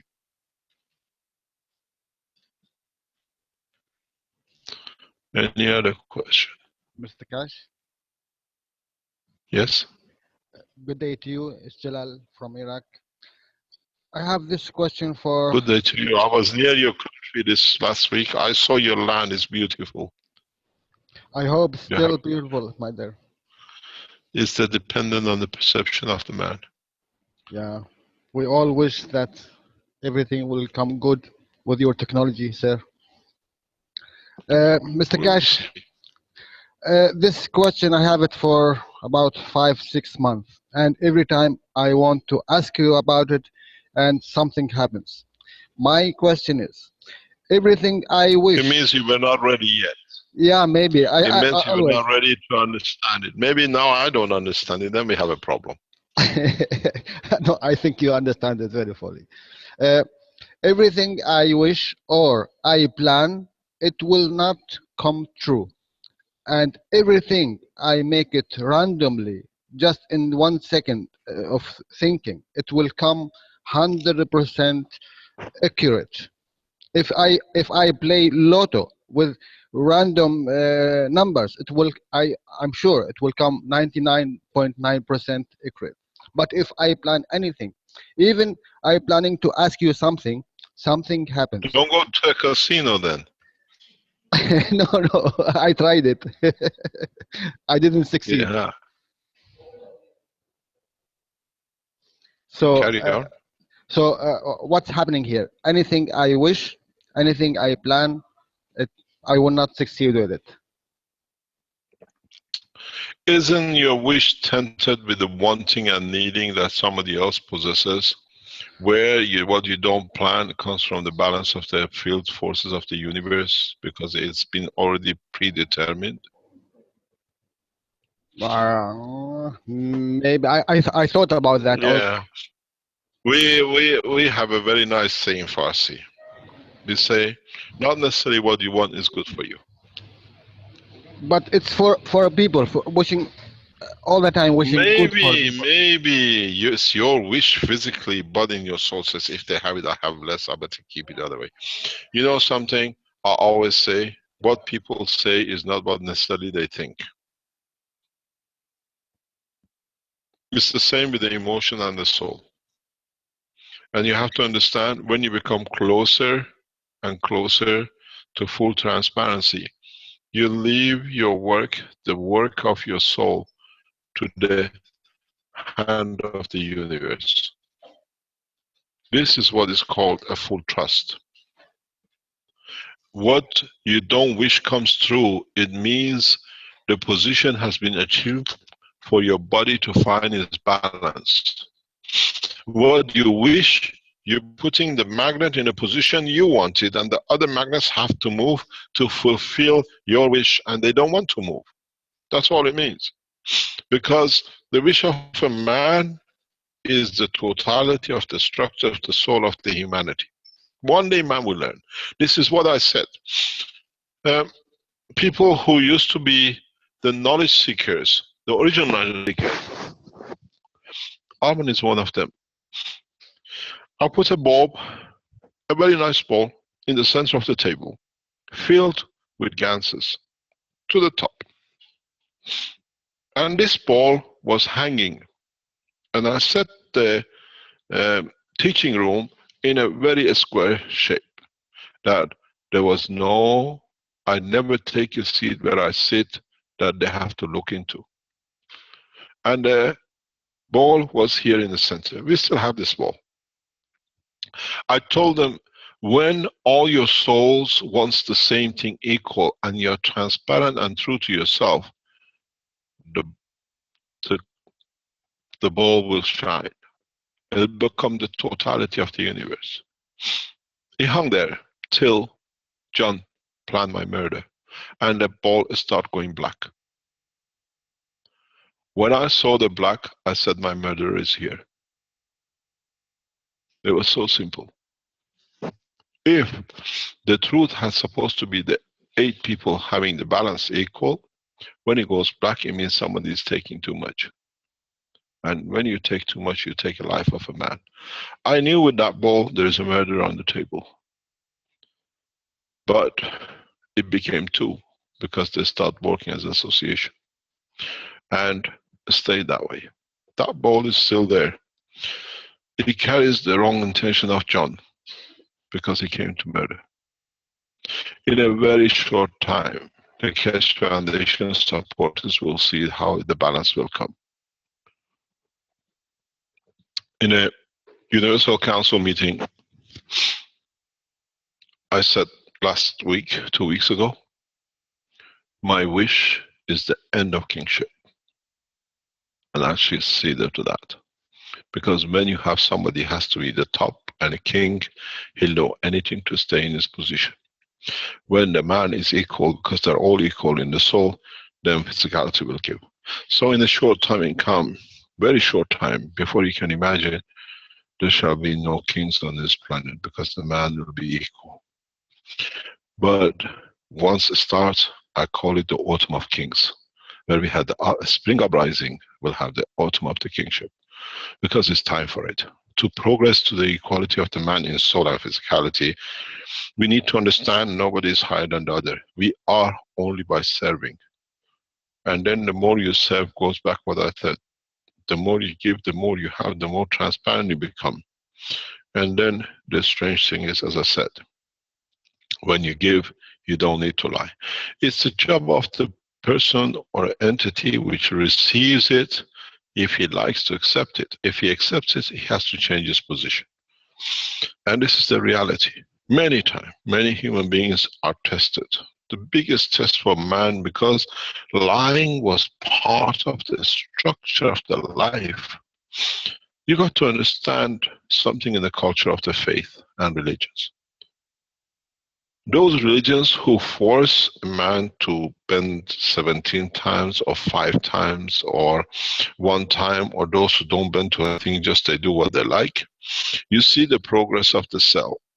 The soul totally progresses different way. When you continuously remind the physicality, you're nothing, you're subordinate, you bend in front of me. Why should a man bend in front of the Creator, where he is the creator of himself? And that process brings with it a lot of false obligation and the stealing from the soul of the man. This is what no one ever understands.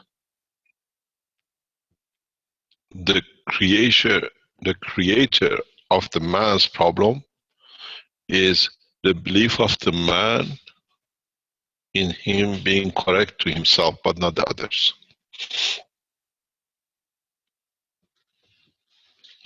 So what you wish is tainted with physicality. What happens with the soul is the balance of what is really already accepted. So there is no need for you to move in physical dimension.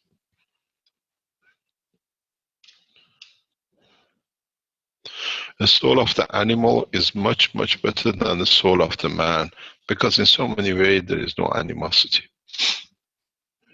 You have to go. I'm teaching. Our mascot is here, and he has to be with Baba. Yes, I know you talk. Shh. He talks. He's the only talk. He tells me, I want to be there. Okay, come. They want to come. It's very interesting. He said his word. Can you pick him up, please? He talks. He literally talks. This dog tells you everything he wants. He's a human. He thinks he's a human. He sleeps like a human. He does everything human race does. Something strange was happening yesterday in the medical teaching.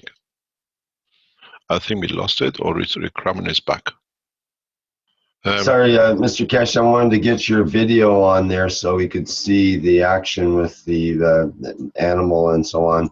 Oh no, it's not an animal. He's a boss. He decides everything. Well, he decides which hotel I can go to because they don't let me in. He's more important than me. He decides where we eat because in restaurants they say they don't want dogs, so we go where he can be allowed. So he's the boss. Well, it's true of most dogs, most animals. We tend to take really good care of them, and we do everything for them. We feed them, we house them, we do everything. It's like they run us more than we run them, in a way. Yeah, but anyway. You know something?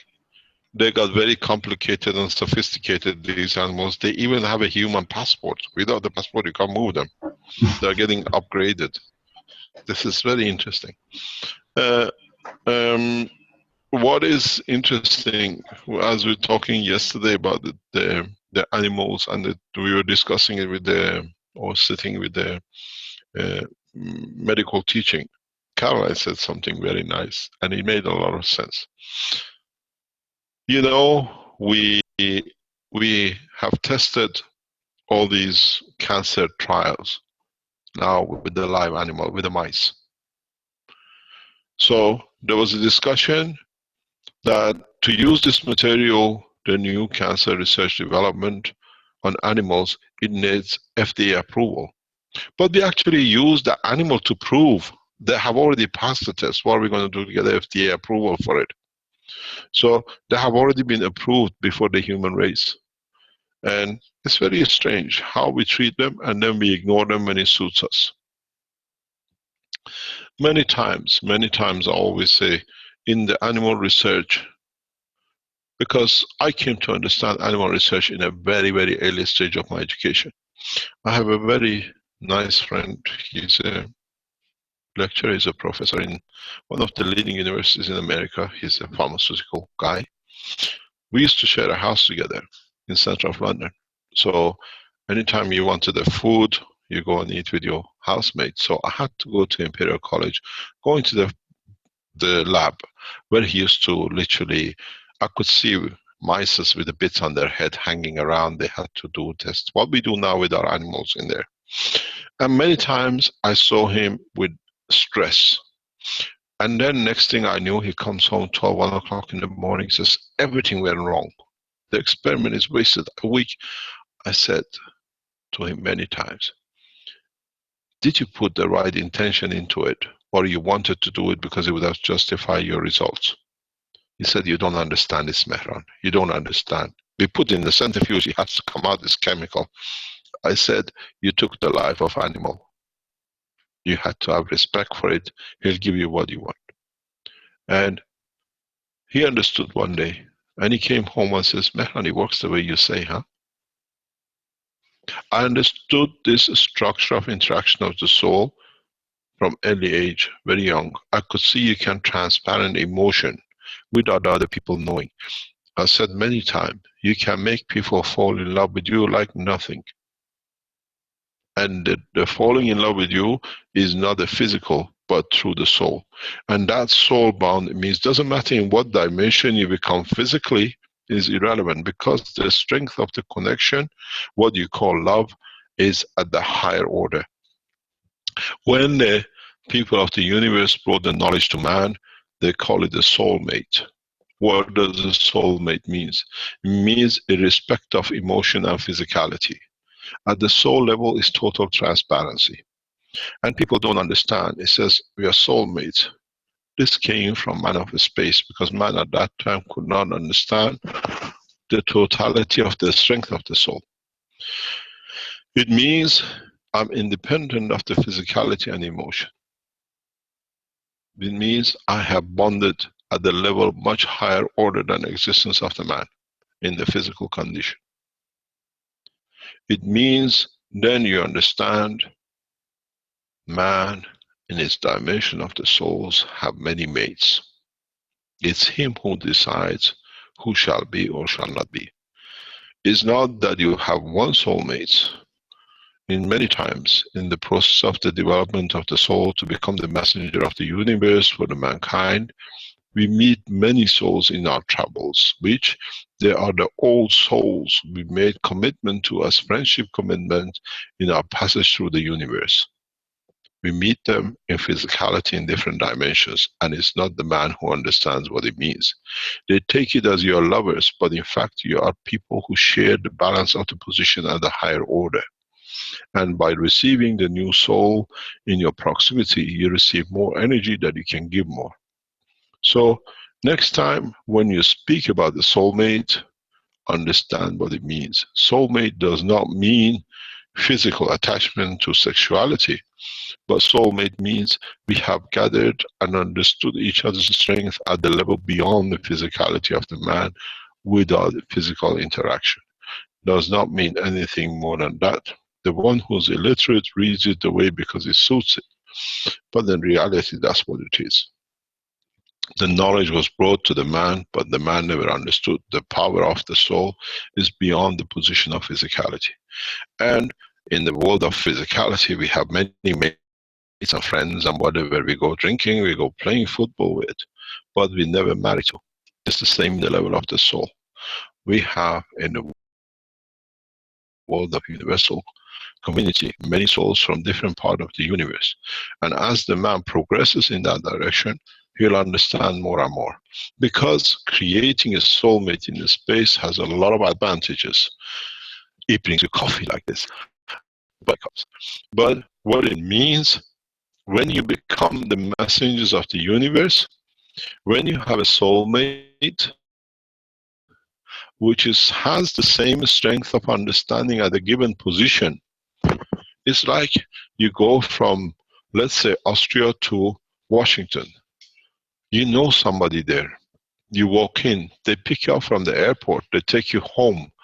You don't need to travel and find a taxi. You don't need to worry which hotel I'm going to stay in.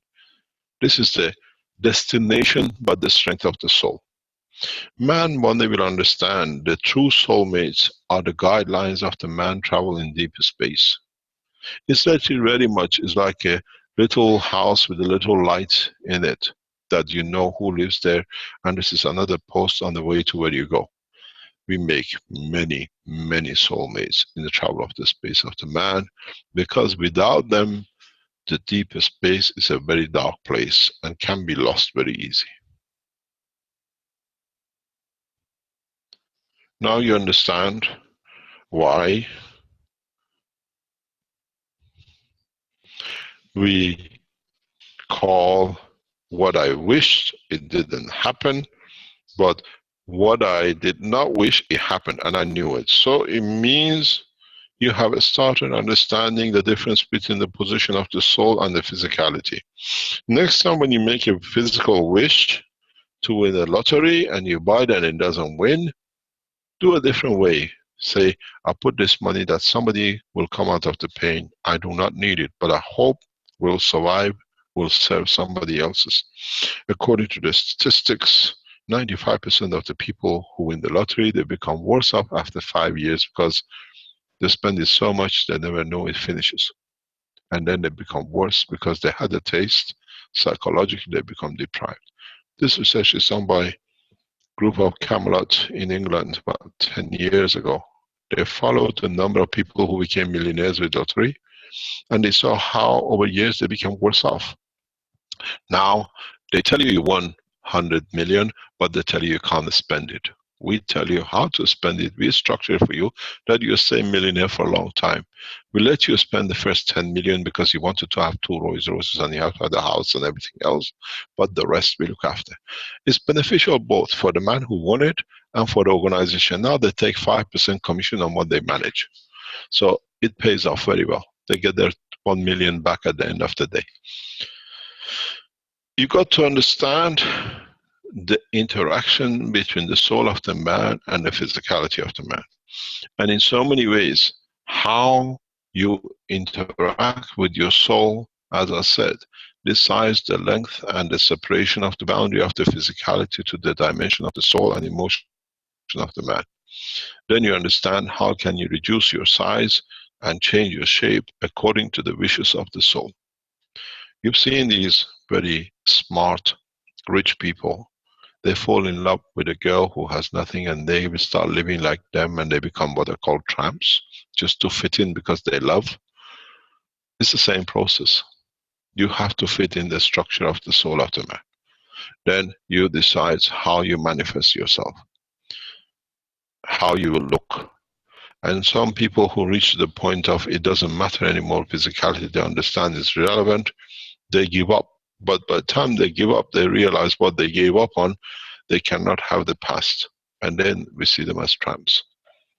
There are many, many, many, many scientists, professors, especially of the highest education, we see as tramps. You know what the tramp is? They're on the streets collecting food.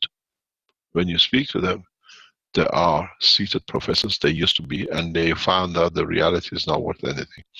I know 2 or 3 of them on the streets of Manchester when I used to go. I couldn't believe a professor collecting rubbish eat. He said to me, there is nothing more than this. Why should I worry to work so hard?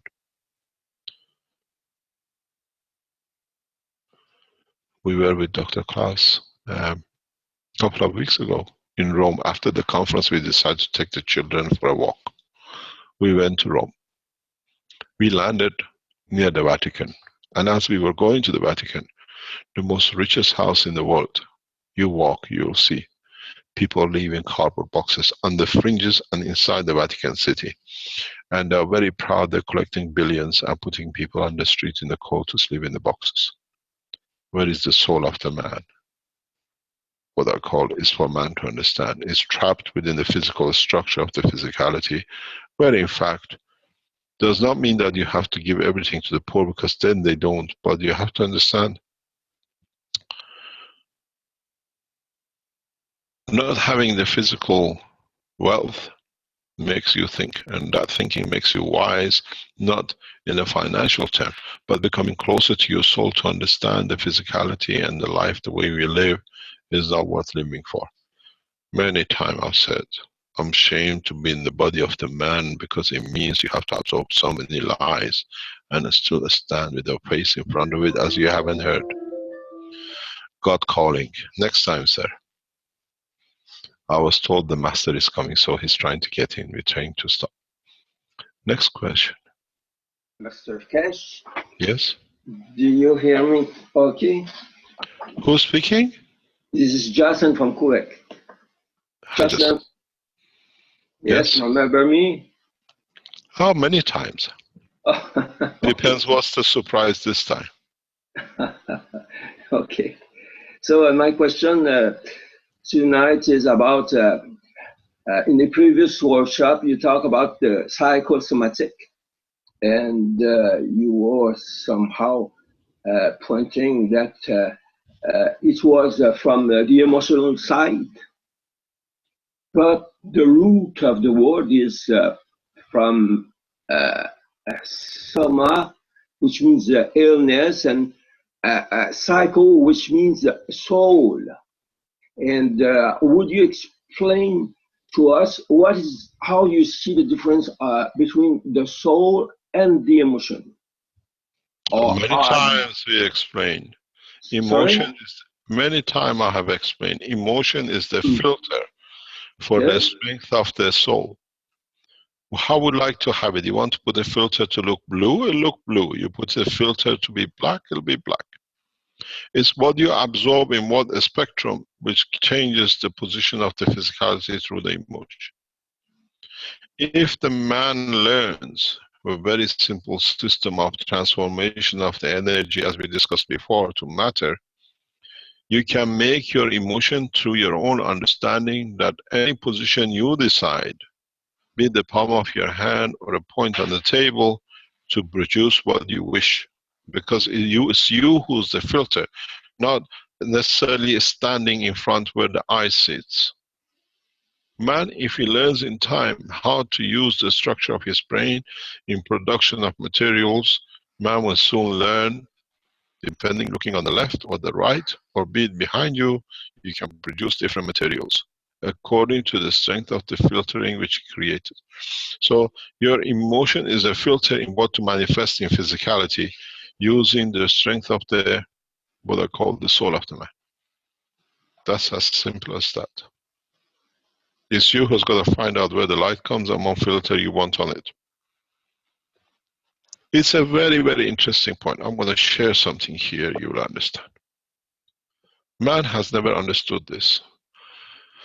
If you want to take a screenshot of this, man will understand this one day too. Look at, I'm going to clean this out and show you something you never understood. Now I explain more. This is the brain of the man. Sorry, it's lopsided. It's got some disease, I don't know which one. If this is the soul, this is the position of the soul of the man. Look at the field it has to cross to reach the position of the upper arm. Look at the space it has to travel to get the position of the fingers, considering these are your ears. Look at how far it needs to go to reach to the emotional part. You see why emotion is stronger? Because it is in a lesser distance from the other parts in respect to the strength it receives. When a man understands that all its emotional part are so close and sitting direct, the rest will come. When you look at the structure of the brain, there has something like this in it. That filtering is the separation of the man physical part with the soul of the man. It's a protection. If you look at it, it's literally like a half UFO. Get a scan, have a look.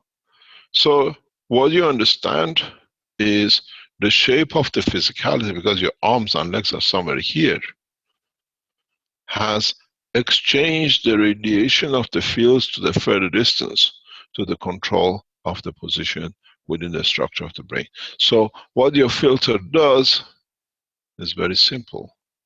I decide how much I'm going to give, and in respect to, if I allow more to absorb here, I touch the emotion. If I allow to absorb less here to go further, to become arm-length connection. But don't forget, the brain is not the physical connection. The brain is the emotional line to the point. This is what a lot of people don't understand. In one of the teachings in the medical part, I explained this and nobody understood. And explain it again, maybe you understand. The position of your, what do you call it? Let's say here, which is your finger, and this is your finger. In so many ways, if you look, we always said you have blood and you have lymph. And what you will realize very simply is, because you have of the same strength in your neural system in the motion of the blood, the information mainly is not sent through the neural system. The through emotion goes through the fields of strength by acceptance of the position. Neural systems are very bottom field strength because they have to go through materials. Most of our information, our emotion, is carried directly from the position, from the soul into the body of the man. And when this breaks down, you call it a stroke, where the physicality has to carry the information and it cannot do so. The valve here comes into operation and you do it, and then you get the stroke. You get epileptic attacks.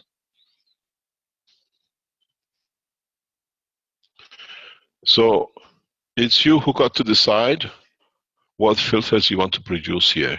You want to create a filter at the strength of the cry, happiness, or you create one emotion that I'm happy, doesn't matter what it is.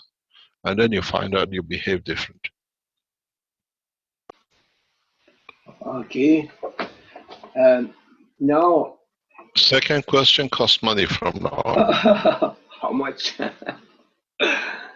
It's a the soul of the man.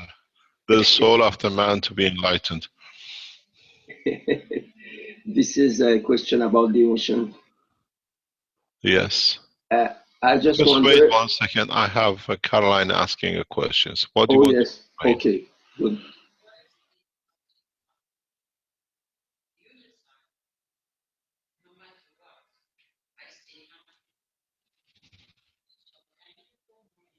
Yes. Yes. Just let me do one thing.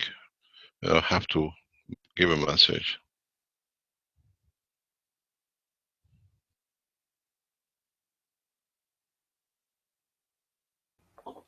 Jeg tenker det var mye informasjon der, da. Om sjelen og filtra og...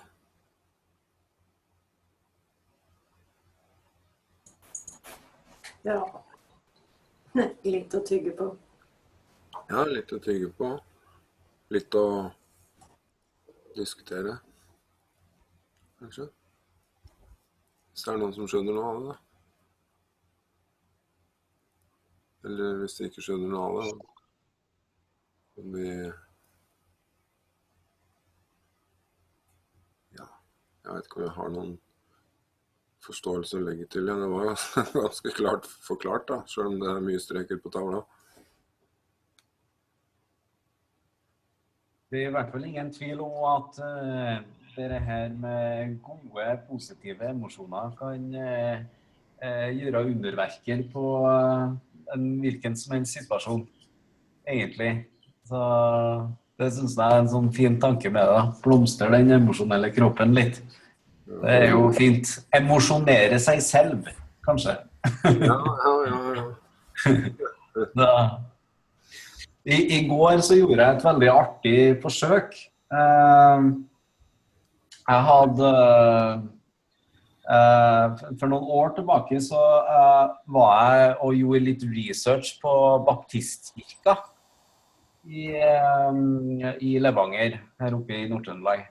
Ja. Jeg var der da, så skulle prøve å få med meg det her med helbredelse med bønn. Men det fikk jeg jo ikke sett da. Men det var en av de der karene som var veldig sånn Jesus-type da. Han hadde evnen til å kunne be, og så få gullstøv I handa. Ja. Og så tenkte jeg, ok, her må jeg ta frem litt Keshe, og så sjekke hva som var da. Så jeg innbilte meg det emosjonelle feltet av det stille punktet av gull.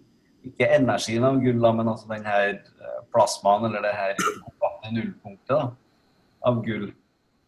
Og så holdt jeg ut handa, og så bare innbilte jeg meg at handa var som et nullpunkt, et gravitasjonscoil, og at den andre handa la jeg bare over, og så liksom bare tilførte den her gullenergien da, fra sinnet.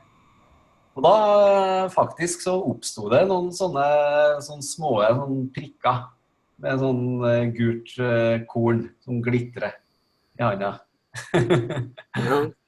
Så, men det går ikke an å bli millionær på det, altså men det veldig artig da, at prinsippet med emosjoner og det der med to felt som interagerer faktisk påvirker virkeligheten og bør skape fysisk manifestasjon. Det ganske underholdende. Det sant det. I grunnen. Og det jo bare emosjoner, I og for seg. Ja, det jo styrken til sjelen din som man snakker om her, I forhold til det filteret du lager da. Gjennom emosjonene, sånn. Så Veldig artig. Det det.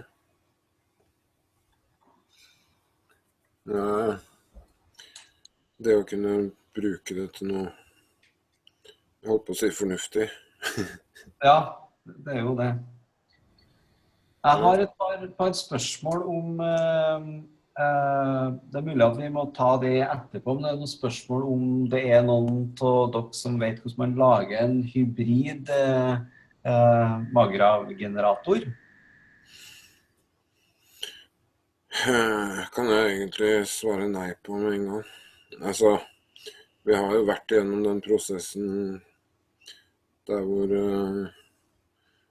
Douglas lagde sin hybrid. Douglas? Nei. Ja. Ok. Det det som på ligger ut på nett på en måte, den blueprinten som ligger ut på nett på den hybrid-saken, eller? Ja.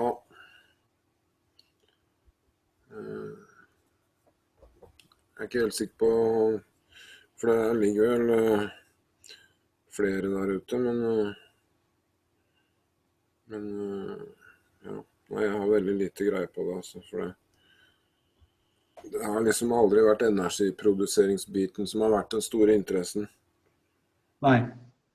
Vet du av noen som har litt melding på det? Har Torbjørn noe viten om det der, eller? Det vet jeg ikke. driver og jobber, og har i hvert fall drivet og jobbet en del med det da. Ja. Så... Og så var det en annen liten undring her, og det hva egentlig sinkgans, og hva forskjellen på sinkgans og CO2-gans? Ja, så hovedsakelig det som forskjellen jo styrken da, men det også... Men hvordan får du ut sinkgans da? Det egentlig... Det kanskje enklere for Eva å svare på, men sånn rent fysisk så det med en diode på, med en load på da, som bruker litt av energien, så får du mer CO2-gans, og uten load, så når du har full energi, så får du mer zink da, zinkoksid.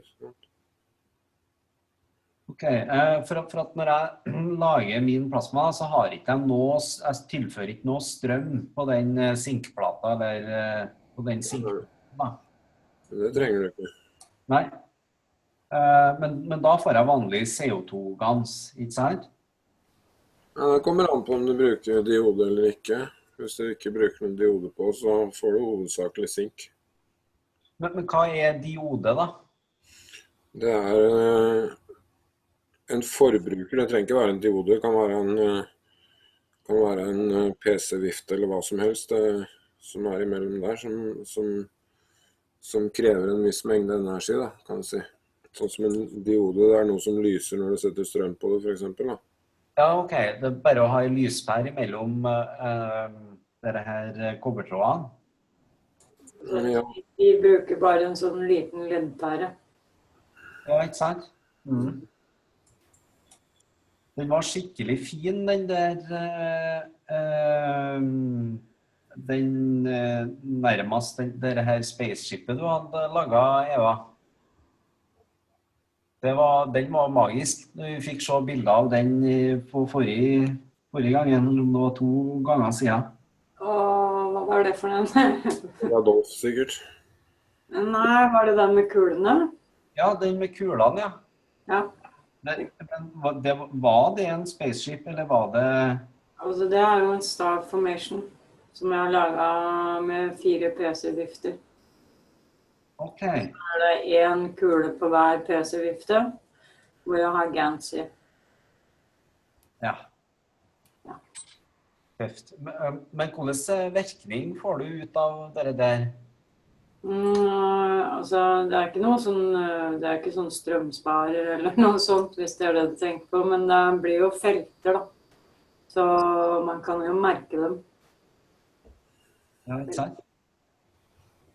Det bare på forsøksstadiet, jeg bare prøver meg frem, ja. Ja, og veldig artig å fortsette. Jeg har nå endelig fått til å bygge ferdig den første magravreaktoren, og så har jeg laget en til bilen. Nå har jeg 2 reaktorer som står og går. Så bra. Ja, godt fornøyd. Det et problem med bilen, at det 12 volt strømuttaket, det tror jeg enten har kortsluttet eller et eller annet, men selve reaktoren funker som den skal. Det bare at den nødt til å finne en annen plass å koble den på, eller få fiksa den 12 volts utgangen. Ja, det anbefalt å koble plussen rett på batteriet, og så sette jordinga et eller annet sted i bagasjerommet, hvis du ikke har batteri i bagasjerommet. Ok, så man kan bare føre plussen rett ifra batteriet, og så sette jordinga altså sette... Jordinga, si der du har jordingspunktet til baklysa dine, for eksempel, da. Ja. Ja, ikke sant? Skrur du bare jordinga ditt. Ja. Men det sånn at plussen fra batteriet kobler jeg på inn på gravitasjonssiden på den enheten. Og så putter jeg ut jordinga, ut der hvor plussen går det da, eller? Ja, egentlig så blir det jo sånn da. Ja. Sånn jeg husker det. Ja. Sett på. Ok. Ja, for det tror jeg kan være løsningen, ja. At den bare kobler. Det blir kanskje litt vanskelig å få til å koble en direkte fra pluss, da. Fra den her batteriet. Den må jo kanskje nanocoat den ledningen som kobles fra batteriet og Den blir egentlig nanocoatet med tida av seg selv, da. Ja, den blir jo det, da. Det skal ikke være noe... Det er ikke sagt at det er noe problem, liksom. Nei. Ikke det jeg var litt. Jeg tok og nanocoatet egentlig alt inni i den første maggraven som jeg laget. Og den ble kjempefin, den altså. Den kan jeg ta ut max load på, og har et bra felt i seg. Det er bra. Ja. Nei, for når du kobler det på den måten i bilen, at du setter plussen rett på batteri, og så jordinga bakerst i karosseriet, så lager du liksom hele bilen om til et plasmatisk felt, da. Ja, ikke sant? Jeg bare sitter og lurer på, i og med at jeg har... Men hvor anbefaler jeg å plassere Keshe-boksen, da? Egentlig i bagasjerommet. Ok, ja, da blir det en lang distanse fra batteriet i motoren og til bagasjerommet, da. Kanskje. Det gjør det. Der fikk jeg noe å tenke på. Men det er det de har anbefalt. Kjøp deg muble. Hva sa du nå, Eva? Jeg hørte ikke.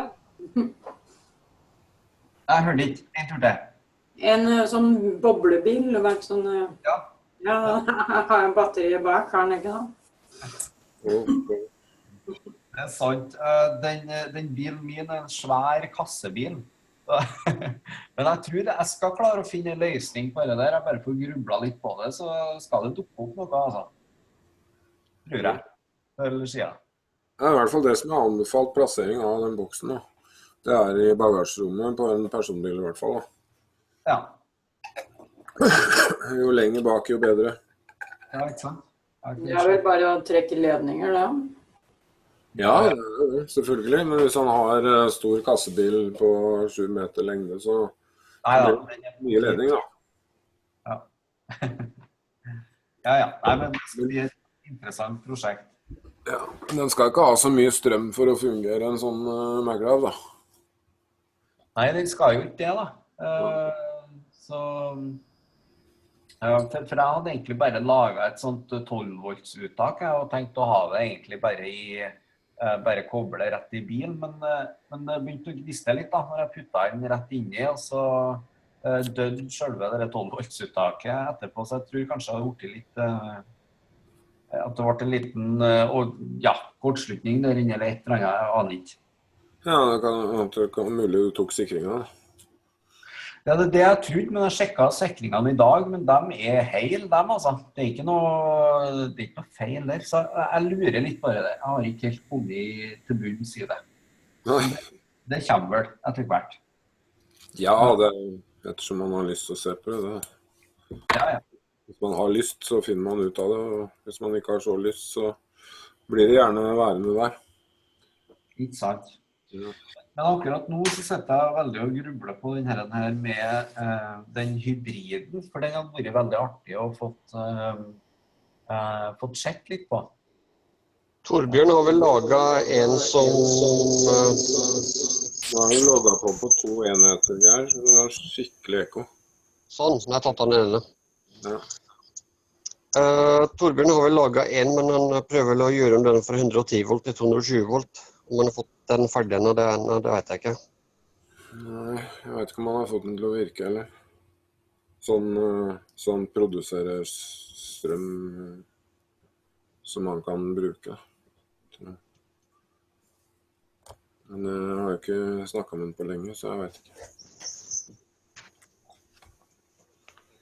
Det er i hvert fall ikke om det, da. Så, men trenger jo ikke noen hybrid lenger. Nå jo egentlig den den enheten som produserer strøm helt av seg selv. Men har de kommet fram med blueprintet på den da? Nei, det har det ikke ennå. Fordi ja, det hadde jo vært litt interessant å sett blueprintet på det og fått prøvd å lage det. Ja. Men det kommer vel etter hvert, tenker jeg. Ja, det gjør det. Jeg tror ikke det veldig lenge til det. Det i testfasen nå, ikke sant? Så det skal vi se, nå jo 50 pluss 120, det 170 bokser ute, pluss de som sendt til Midtøsten. Leverer den mye strøm, den off-grid-boksen der da? Den produserer det du trenger. Ikke noe begrensning. Det ingen begrensning på. Hva I huleste? Så det vil da si at du har en sånn boks med veldig mye uttak da? Ut på load, eller? Nei, det egentlig bare 2 uttak på, men du kan jo koble til hva du vil da. Og det sagt det at 2 sånne bokser kan drive en hel by da. Ok, men hvor finner jeg informasjon om dere der? Foreløpig så det vel bare det han har sagt på den offentlige undervisningen fra Ghana. Men jeg tror ikke de ute for salget nå, fordi at den første leveringen kun til Afrika. De ute på test hos afrikanske myndigheter, offentligheter og en del privatpersoner som jobber I det offentlige. Dere visste. Ja, og så det sendt noen bokser til Midtøsten. Jeg vet ikke hvilke land. Det litt hemmelig nå, fordi de ikke vil det skal stoppes da. Ja, ikke sant? Så, men han har sagt at det ikke veldig lenge før de ute på markedet nå. Og da det jo sånn at de som blir produsert I Afrika blir solgt I Afrika, og så må man jo eventuelt produsere dem selv da. Eller når det blir opprettet fabrikker, så kan man få kjøpt de derfra I de respektive verdensdeler. Ja. Nå har jeg sagt det planlagt 600 fabrikker rundt omkring på jorda. Ja, ikke sant? Fantastisk. Det knallherlig. Det hadde bare vært kjempeartig å fått vært med og bygge det inn selv også, da. Det hadde jo vært drømmen. Ja, ikke sant? Det jo det. Han har også sagt at det ikke sikkert det går så bra med de menneskene som lever av å selge den form for ting som energi og medisiner fremover. Ikke sant? Jeg vet ikke om dere så spesialutsendingen på tirsdag. Og den helsegreien med den cancer... Cancer Blueprint Day, ja. Ja, jeg så den. Ja. Den var veldig bra, faktisk. Ja, det jo... Det jo løsningen på veldig, veldig mange problemer. Det 1 av 3 nordmenn, eller 1 av 3 mennesker I verden jo berørt av akkurat det problemet. Veldig. Men saken jo... Tallet øker, faktisk. Tallet øker mens vi snakker. Så det var, jeg tror det var 1 ut av 16 som fikk kreft I 1950. I dag så det 1 av 3. Ja. Og så mens vi snakker nå, altså, blir det bare flere og flere. Det flere jo litt da, men det jo faktisk et kjempeproblem. Ja, det det. Jeg ser jo det. Jeg mistet mange I min familie på grunn av det.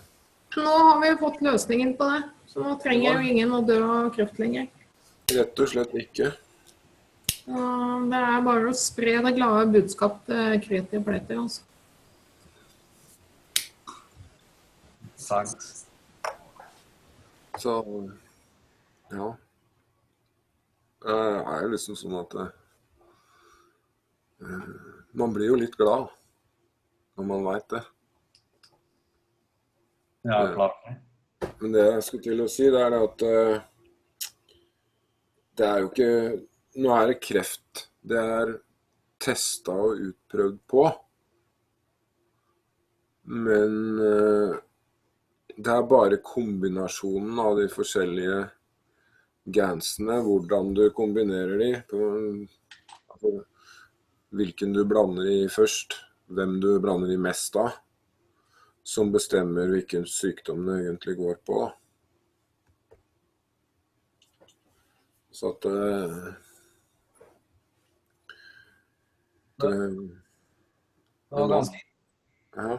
var ganske interessant med det der tubene med CO2-gans og sinkans til han Richard, nei, kan han hete han, leien da. Når de har greid, for det en kjent sagt at den egentlige årsaken til kreft skyldes forgiftning. Og så det artig med informasjon som kommer fra Keshe om at det den emosjonelle kroppen, 95%, og kreft skyldes den emosjonelle kroppen, sier Keshe. Ja. Det artig poeng. Og så det jo vittig da, når han, Richard der hadde brukt det der CO2-gansen og kreftdama og sånt, og så finner de ikke forgiftning igjen. Ja. Altså forgiftningen bare gone. Ja, men det jo, altså, det de ser som forgiftning det at de finner elementer som skapt av de feltene i dine, eller deres emosjoner, sant? Så at vi manifesterer også noe inn i kroppen som ikke skal være der, på en måte. Og når de emosjonene blir rettet på, så forsvinner jo den manifestasjonen.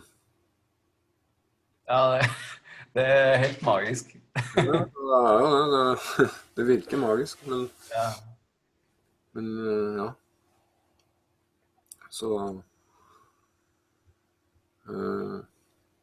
fremtiden ser lys ut for mange i forhold til hva vi gjorde for en uke siden. Veldig positivt budskap i hvert fall. Ja. Og så det jo også oppi her da, det som en snakket om i dag, og det som dere visste her nå, ikke sant, med at hvis forskeren har en positiv emosjon i forhold til den musa eller den rotta som den forsker på, så vil rotta gi forskeren det svaret som forskeren ønsker, på grunn av litt tilbake på det som har blitt påstått tidligere, at du finner det du leter etter, sant? Ja, ikke sant. Men så ble jo det litt sånn motbevis i forhold til han japaneseren da, som snakket på tirsdagen, hvor de hadde kreftsvulster på rotta, og de sprøytet ren CO2-gansvatten, tror jeg det var, rett inn i kreftceller. I løpet av 20 dager så var kreften bort. Ja, stemmer. Det var en sånn perspektiv, en sånn veiing for og imot for det. Jeg tror ikke han japanske legen leig akkurat som sa at det tok 20 år før det gikk an å få dere korrupte medisinfirmaene til å ta det der. Ja, det prosessen deres som tar den tida. Men det handler jo mer om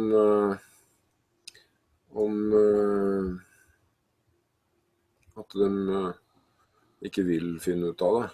Ja, absolutt. De sier de vil det, men de gjør noe annet, ja. Det helt sikkert. Ja. Jeg skal vise deg noe her. Jeg tror jeg må bare gjøre det litt annerledes. Vi skal ikke vise de der skrekkelige bildene. Skrekkelig og skrekkelig. Det jo like skrekkelig enten det mennesker eller hva det for noe. Men, men det det synes YouTube ikke. Ser du den?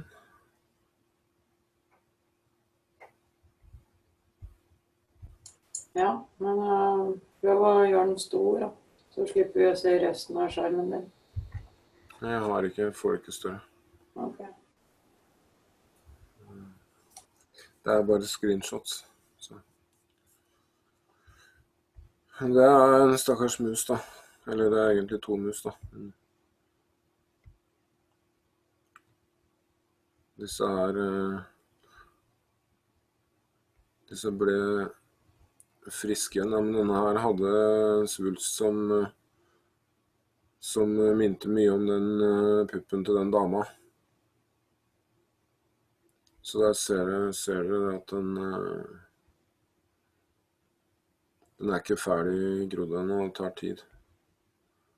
Men det finnes ikke noe tegn til kreft i musa. Så det bare den fysiske delen som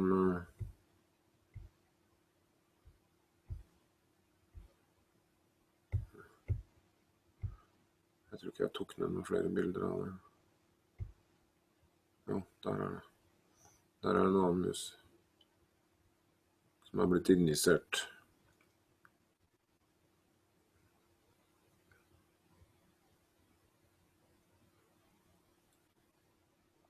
Helt fantastisk, egentlig.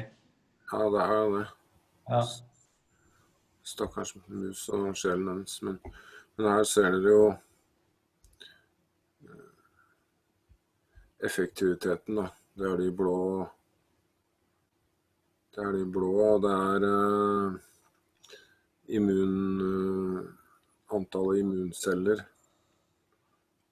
og de lilla nei, vi ser nå dette motsatt graf der. Det de lilla som effekten når de har tilsatt GANs, og så det den brune som kontrollgruppa som har kreft da. Altså den blå, det når de prøvde med GANs og aminosyrer sammen. Men da virker det som det beskytter alle celler, også kreftcellene. Mens når de brukte bare ren GANs uten aminosyrer, så var det full effektivitet. Men hvordan lager man GANs uten aminosyrer? Du må rense de fra hverandre da. Fordi at jeg bare mikser alt i hop, altså. Det kan være lurt å bare skrape av de aminosyrene på toppen. Ja, det du gjør, det egentlig å høste aminosyren først.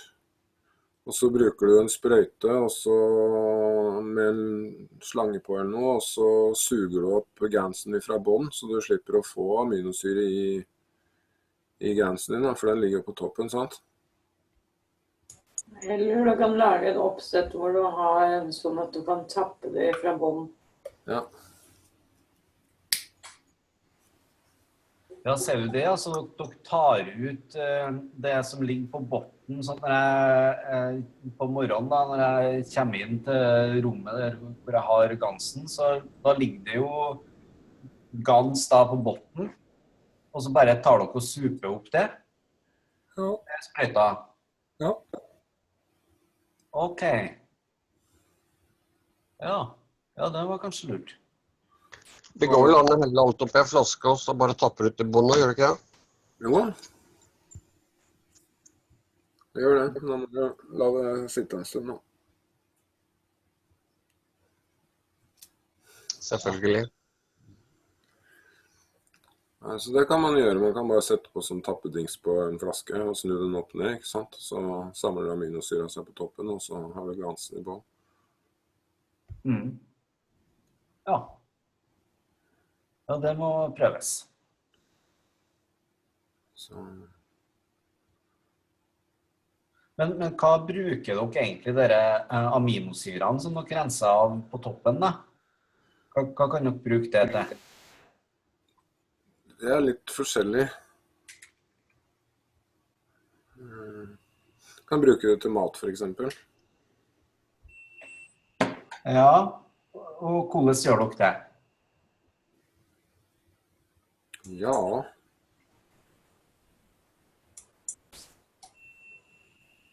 Godt spørsmål.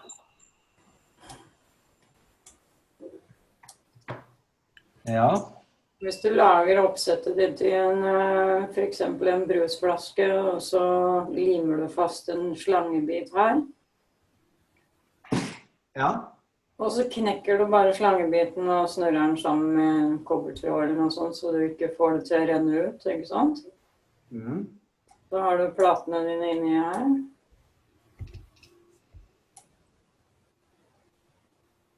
Så vil du jo få, og vann da, selvfølgelig, så vil du få gans på bånd her. Så det bare å ta opp den slangen og så putte det opp i en annen beger som vil renne ut. Hva heter det? Gansen vil renne ut først her. Vi gjør det veldig forsiktig da. Når Torbjørn lærte oss å lage gans, så tok vi også hadde oppi litt sånn restmateriale fra nanocoatinga med kaustisk soda. Ja.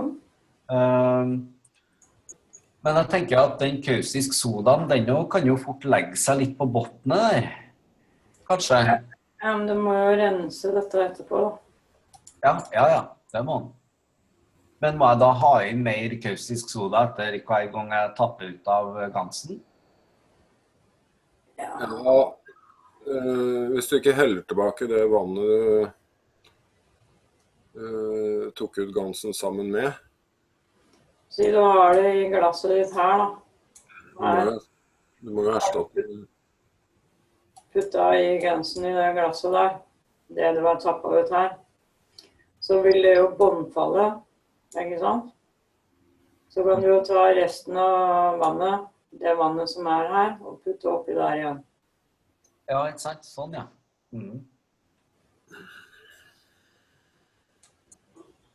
Ja. Men hvordan kan dere bruke aminosyrene? Ja, men altså, vi har jo disse her oppskriftene hvor vi har i aminosyre. Litt grann på de der helseoppskriftene. Har du dem lettvint til, Maria?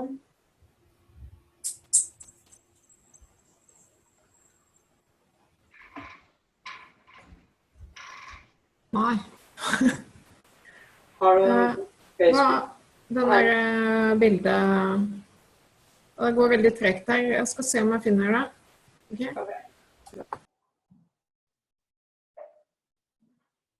Så det jo sagt det at hvis du bruker aminosyrer i reaktoren din da, så vil du kunne tilføre deg energi som tilfredsstiller det fysiske kravet du har for energi, da, den følelsen. Ok. Men da snakker den hovedsakelig om CO3-aminosyrer, men også litt fra CO2 og zink da, og CO. Faktisk på den maggraven min så det vel egentlig iblandet litt aminosyrer, tror jeg, fra alle tre. Ja.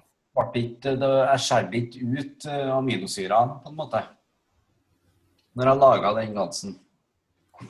Så den innehar jo faktisk litt aminosyre, den maggraven. Ja.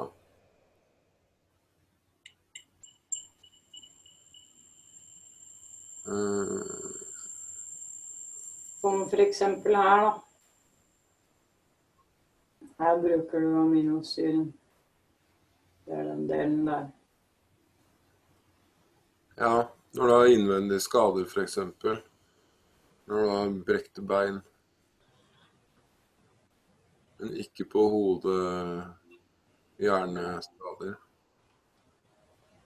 Og ikke på hudinfeksjoner og sår.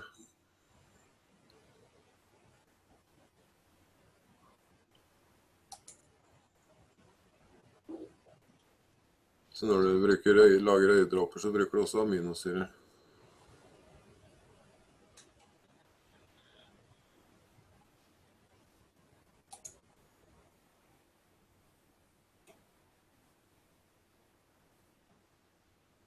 Det hun ikke. Nei.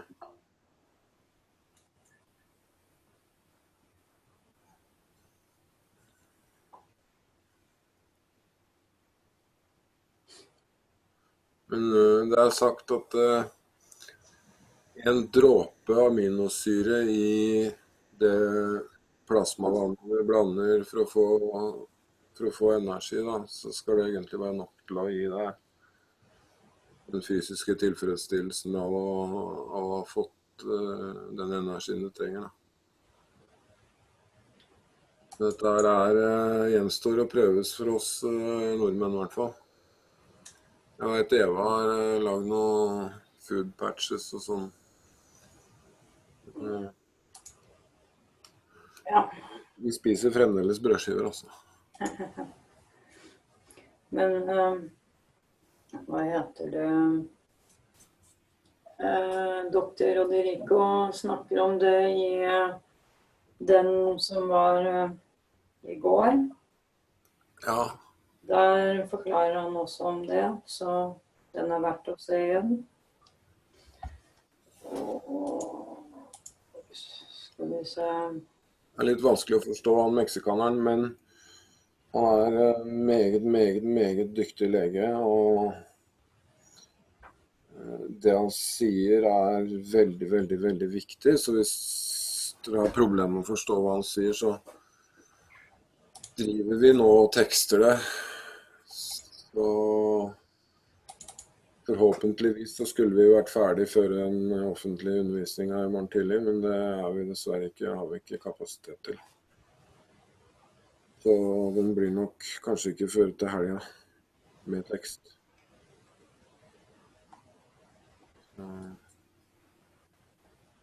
Jeg hadde planer om å kjøre litt av den i dag, men Sorry.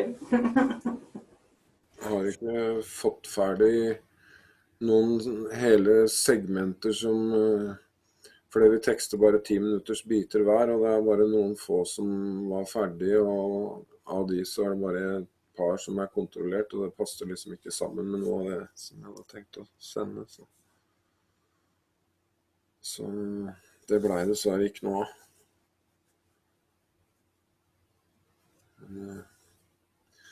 Forhåpentligvis kanskje vi får til. Jeg har tenkt litt på det. Jeg har ikke snakket med Eva og Marie, som de andre lærere her i Norge da, men akkurat nå.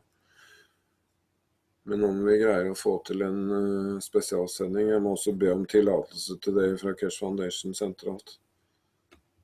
I så fall. Om vi kunne ha fått sendt den når den var ferdig tekstet.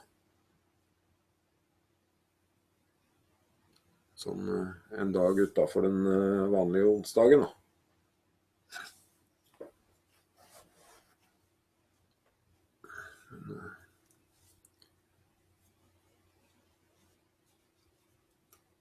Siden dere har sett den, så vet jeg ikke. Men det viktige ting han snakker om der, og den ene biten av det han legen Rodrigos snakker om, jo nettopp det der med mat. Og hvordan man faktisk kan, jeg sier jo ikke det at man skal slutte å spise, men man kan i hvert fall begrense det man spiser temmelig betraktelig uten å ha noe mangel på energi og vitaminer og mineraler. Skal vi se hva han sier?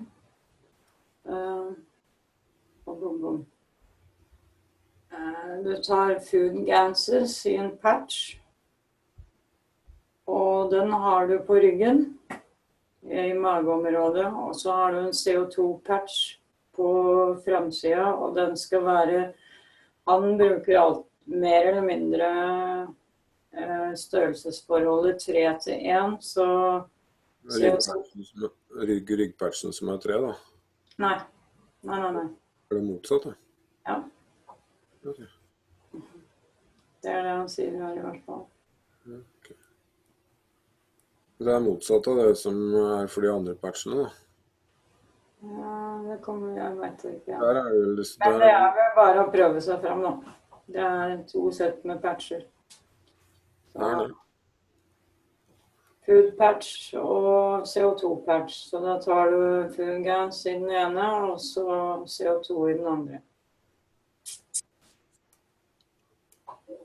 Men forstod jeg det rett når den aminosyra skulle den tar man egentlig fra den CO2-boksen da, som lager CO2-gans?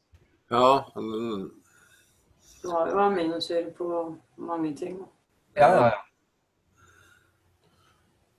Men det spesifikt den som lager CO2-gans, den boksen der, hvor man høster aminosyra? Det jo den som har verdien som nærmest den menneskelige aminosyren da. Ok.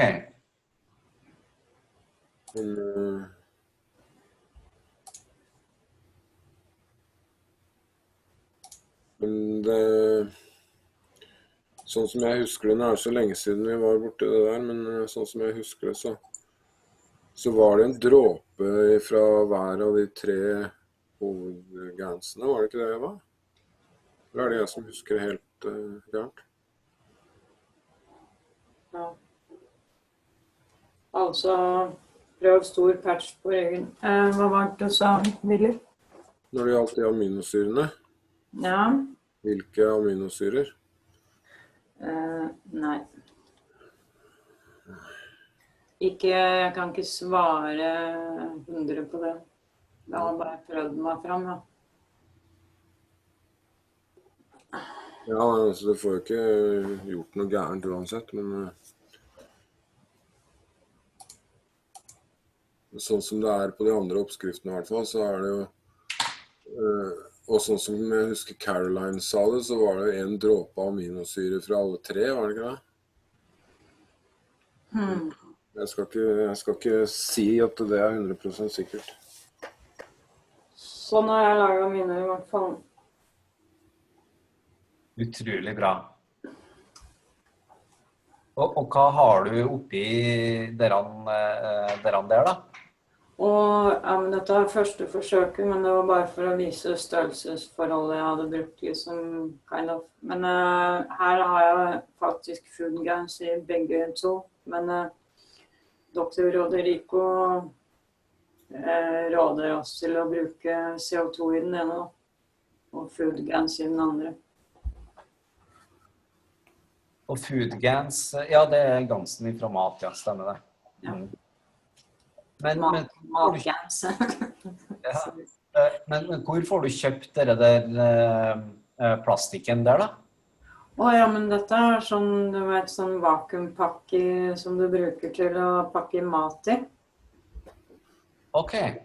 Og så det bare sånn en engangsklult egentlig. Ja. Genial.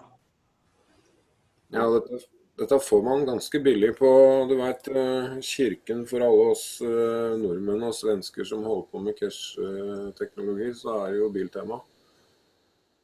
Ok, har de det på biltema da? Ja, de har både vakuumpakkeren og poser og alt der. Høft. Ganske billig, og disse posene tåler faktisk å bli vasket I vaskemaskin. Ja, du kan sitte på det og... Men trenger du altså vakuumpakker? Hva det for noe? Ja, det jo noe du bruker å vakuumpakke mat med. Det en sånn liten maskin som smelter sammen disse posene, men den kan også suge ut lufta fra det du pakker da. Men vi bruker jo ikke vakuumfunksjonen. Da suger du ut igjen grensevannet. Ok. Ja. Så,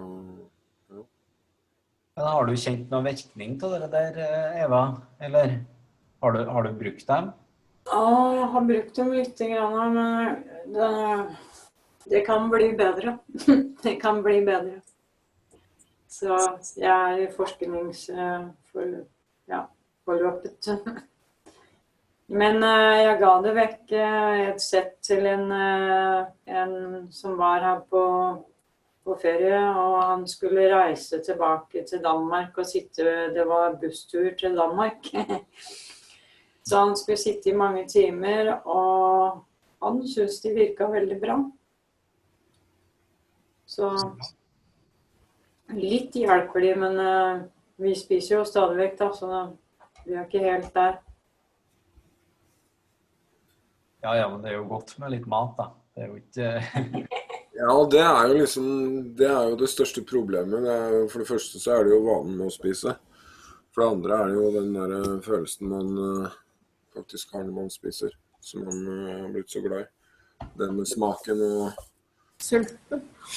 Men greia er den at når du får til dette her riktig, så sies det at du skal kunne smake det du har i posen. Akkurat som når du overfører feltene fra en appelsin og over i helsekoppen, for eksempel. Jeg har hørt snakk om det der, ja. Jeg har ikke skjønt det, men... Nei, vi gjorde jo noen forsøk her tidlig i starten. Men jeg har ikke kommet dit hvor jeg har fått smaken i vannet, sånn, i den koppen da. Men når det er sagt, så skal det også sies at jeg har ikke gjort veldig ekstensive forsøk med det heller. Jeg har vært så opptatt av å lære alt, så jeg har liksom ikke... Jeg har ikke brukt mye tid på alle de eksperimentene som jeg egentlig har lyst til å gjøre da.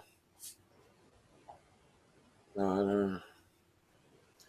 og for hver ny ting du lærer, så oppdager du at oi, jeg må lære 10 nye ting. Ja, ikke sant? Så det er det. Og før eller siden så kommer man vel dit hvor man får gjennomført noen av de her prosjektene man går og tenker på.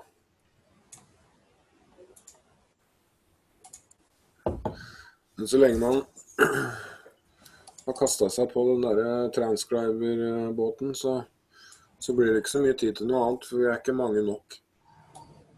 Så at det er ikke sånn at du kan transcribe tekste 2 timer en uke, og så er det nok. Jeg sitter jo ved datamaskinen og skriver stort sett døgnet rundt. Jeg må forlate dere. Nei! Okay. Tusen takk for at du kom da, Marie. Ja, det var bare hyggelig. Ha det. Ha det. Ja, vi skal kanskje ta oss og stoppe opptaket. Bare avslutte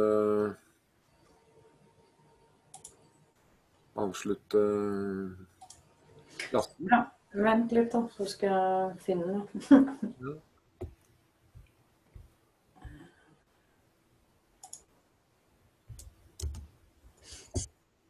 Og så må